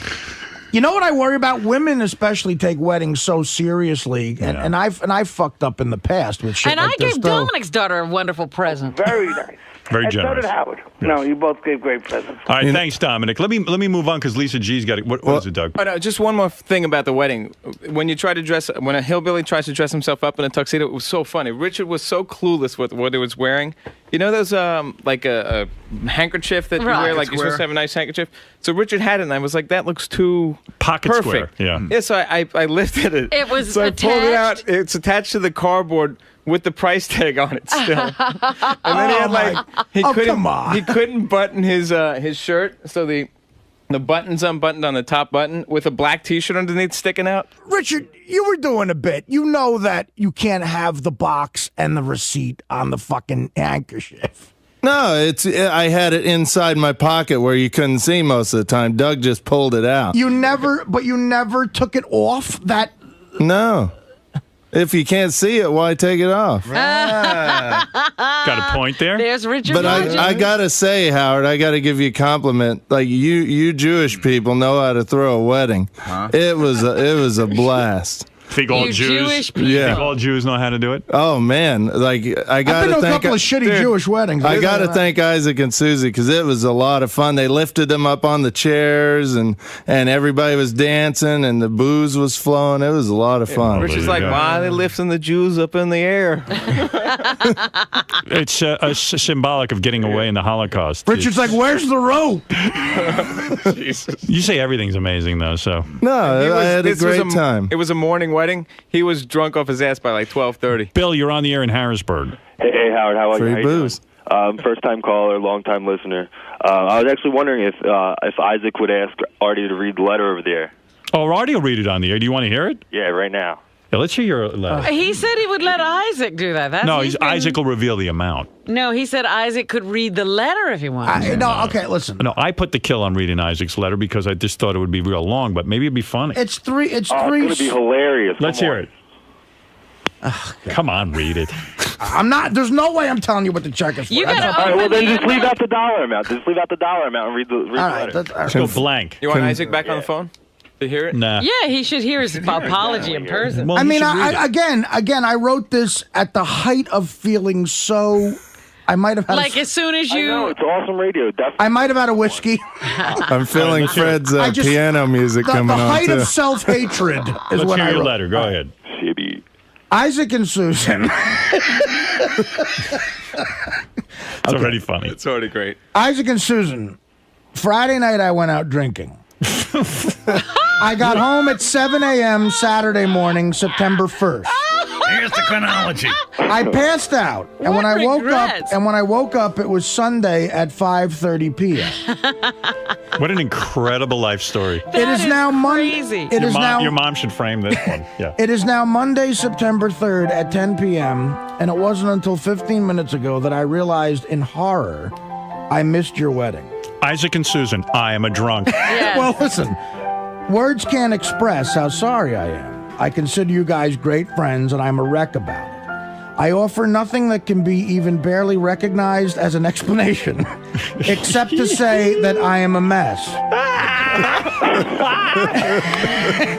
I've actually, believe it or not, done this before. Without a woman in my life to take care of me. This is like the speech in The Godfather. Listen to this, without a woman. What do you keep bringing that up Without for? a woman in my life to take care of me, like an obese, whining, selfish. Is this for real? Pompous. That's in the letter. Pretentious ass baby. My life becomes a thick forest of bullshit and chaos. Good Lord, Artie. Not that you should care. Believe me, your wedding would have been scarred with my miserable, pudgy, barely shaved, enormous face hovering over it like a self-absorbed, depressed blimp. Is this for real? That is not on that paper. Let me see that. I'm sure it was wonderful, and Artie's it's my... definitely on heroin again. I'm sure it was wonderful, and it's my loss having not been there. Look at it this way, at least you have an asshole friend to talk about at parties. Feel free to speak of me loudly, since I will probably be missing another great affair, sleeping through it like a stuck pig filled with whiskey and Excedrin PM. This is the greatest letter ever. Does that really say that? Please accept this check as my wedding gift. If the amount seems inappropriate, don't give it a second thought. What else would you expect at this point? The money is better off with you. After all, how many double-stuffed Oreos and Marlboro Reds can one douchebag buy? Wow. Wow. All the best. You're a great couple. Sorry again, Artie. P.S. Please excuse the vomit and grease stains on this note. Can we photograph that note and put it up on howardstern.com? That is the greatest note ever. Yeah, this is the regrets note everybody should write. I let it flow. Dude, that is the greatest letter ever. Shame on me not having you read that. If you ever miss anything, use Artie's letter. I'm inviting you to everything, hoping you miss something. Wait, go back to that part about where I couldn't even believe it was written. What is that? That was the without a woman in my life. Yeah. I got to hear that part again. Hallmark should make a card without out of that a letter. woman. Believe me, I just said fuck it. I'm just going to write this. I got a feeling his check is for over $5,000. I would say $5,000. Yeah. Without a woman in my life. Go ahead, read this. Yeah. Without a woman in my life to take care of me, like an obese, whining, selfish, pompous, pretentious ass baby, my life becomes a thick forest of bullshit and chaos. Not that you should care. Believe me, your wedding would have been scarred with my miserable, pudgy, barely shaved, enormous face hovering over it like a self-absorbed, depressed blimp. Wow. Damn. That's an awesome letter. Dude. Yeah, we have to scan that and actually Yeah, with we'll scroll the it on handwriting Howard is great. TV too. Yeah, that's Put a a good nice scroll. Yeah, so read it. go ahead. Take it from Artie and scan it, please. That's an amazing letter, Artie. Congratulations. Wow. Congratulations. That's how terrible I felt. I felt terrible. He took a $5,000 nap. You okay? Yeah, I'm fine. What the bottom? Was there something else at the bottom you ripped off? There's PS? something there. That's something. Yeah, I really. Oh wow. You ripped it What? off? You ripped it off? You just ripped up your whole letter. No. I just ripped the bottom. The bottom part. Looks Yeah. like there was a There was a PS or PS. something. Yeah. Oh, What was the was PS? Nothing. What did is it the say? PS? Nothing. Come on. Nothing. What is the PS? Nothing. It really is something that I'm not sure Isaac wants on the air. This is a personal thing. Right. I am gay. P.S. I am gay. Nobody's gay. P.S. I'm gay. I couldn't show up. That's why I drank. I was butt fucked all weekend long. I woke up in front of the refrigerator. My head was in the door. That would be a hell of a P.S. My face was in a butter dish, and butter was I'm smeared on my gay. ass. That would be that's the only thing that would have topped that. All right. Listen, now that you're badgering me, all right, I'm a fag.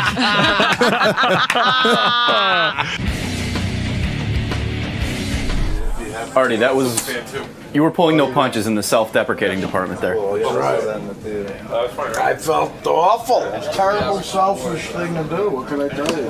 But like, all in all, you just made a mistake. You didn't do it purposely. Why beat yourself up that badly about it? I don't know. I caught myself in a wrong mood. You know. Today I feel a lot better about myself. I should have wrote it today. Over under 5 G's on the check. No comment. Under.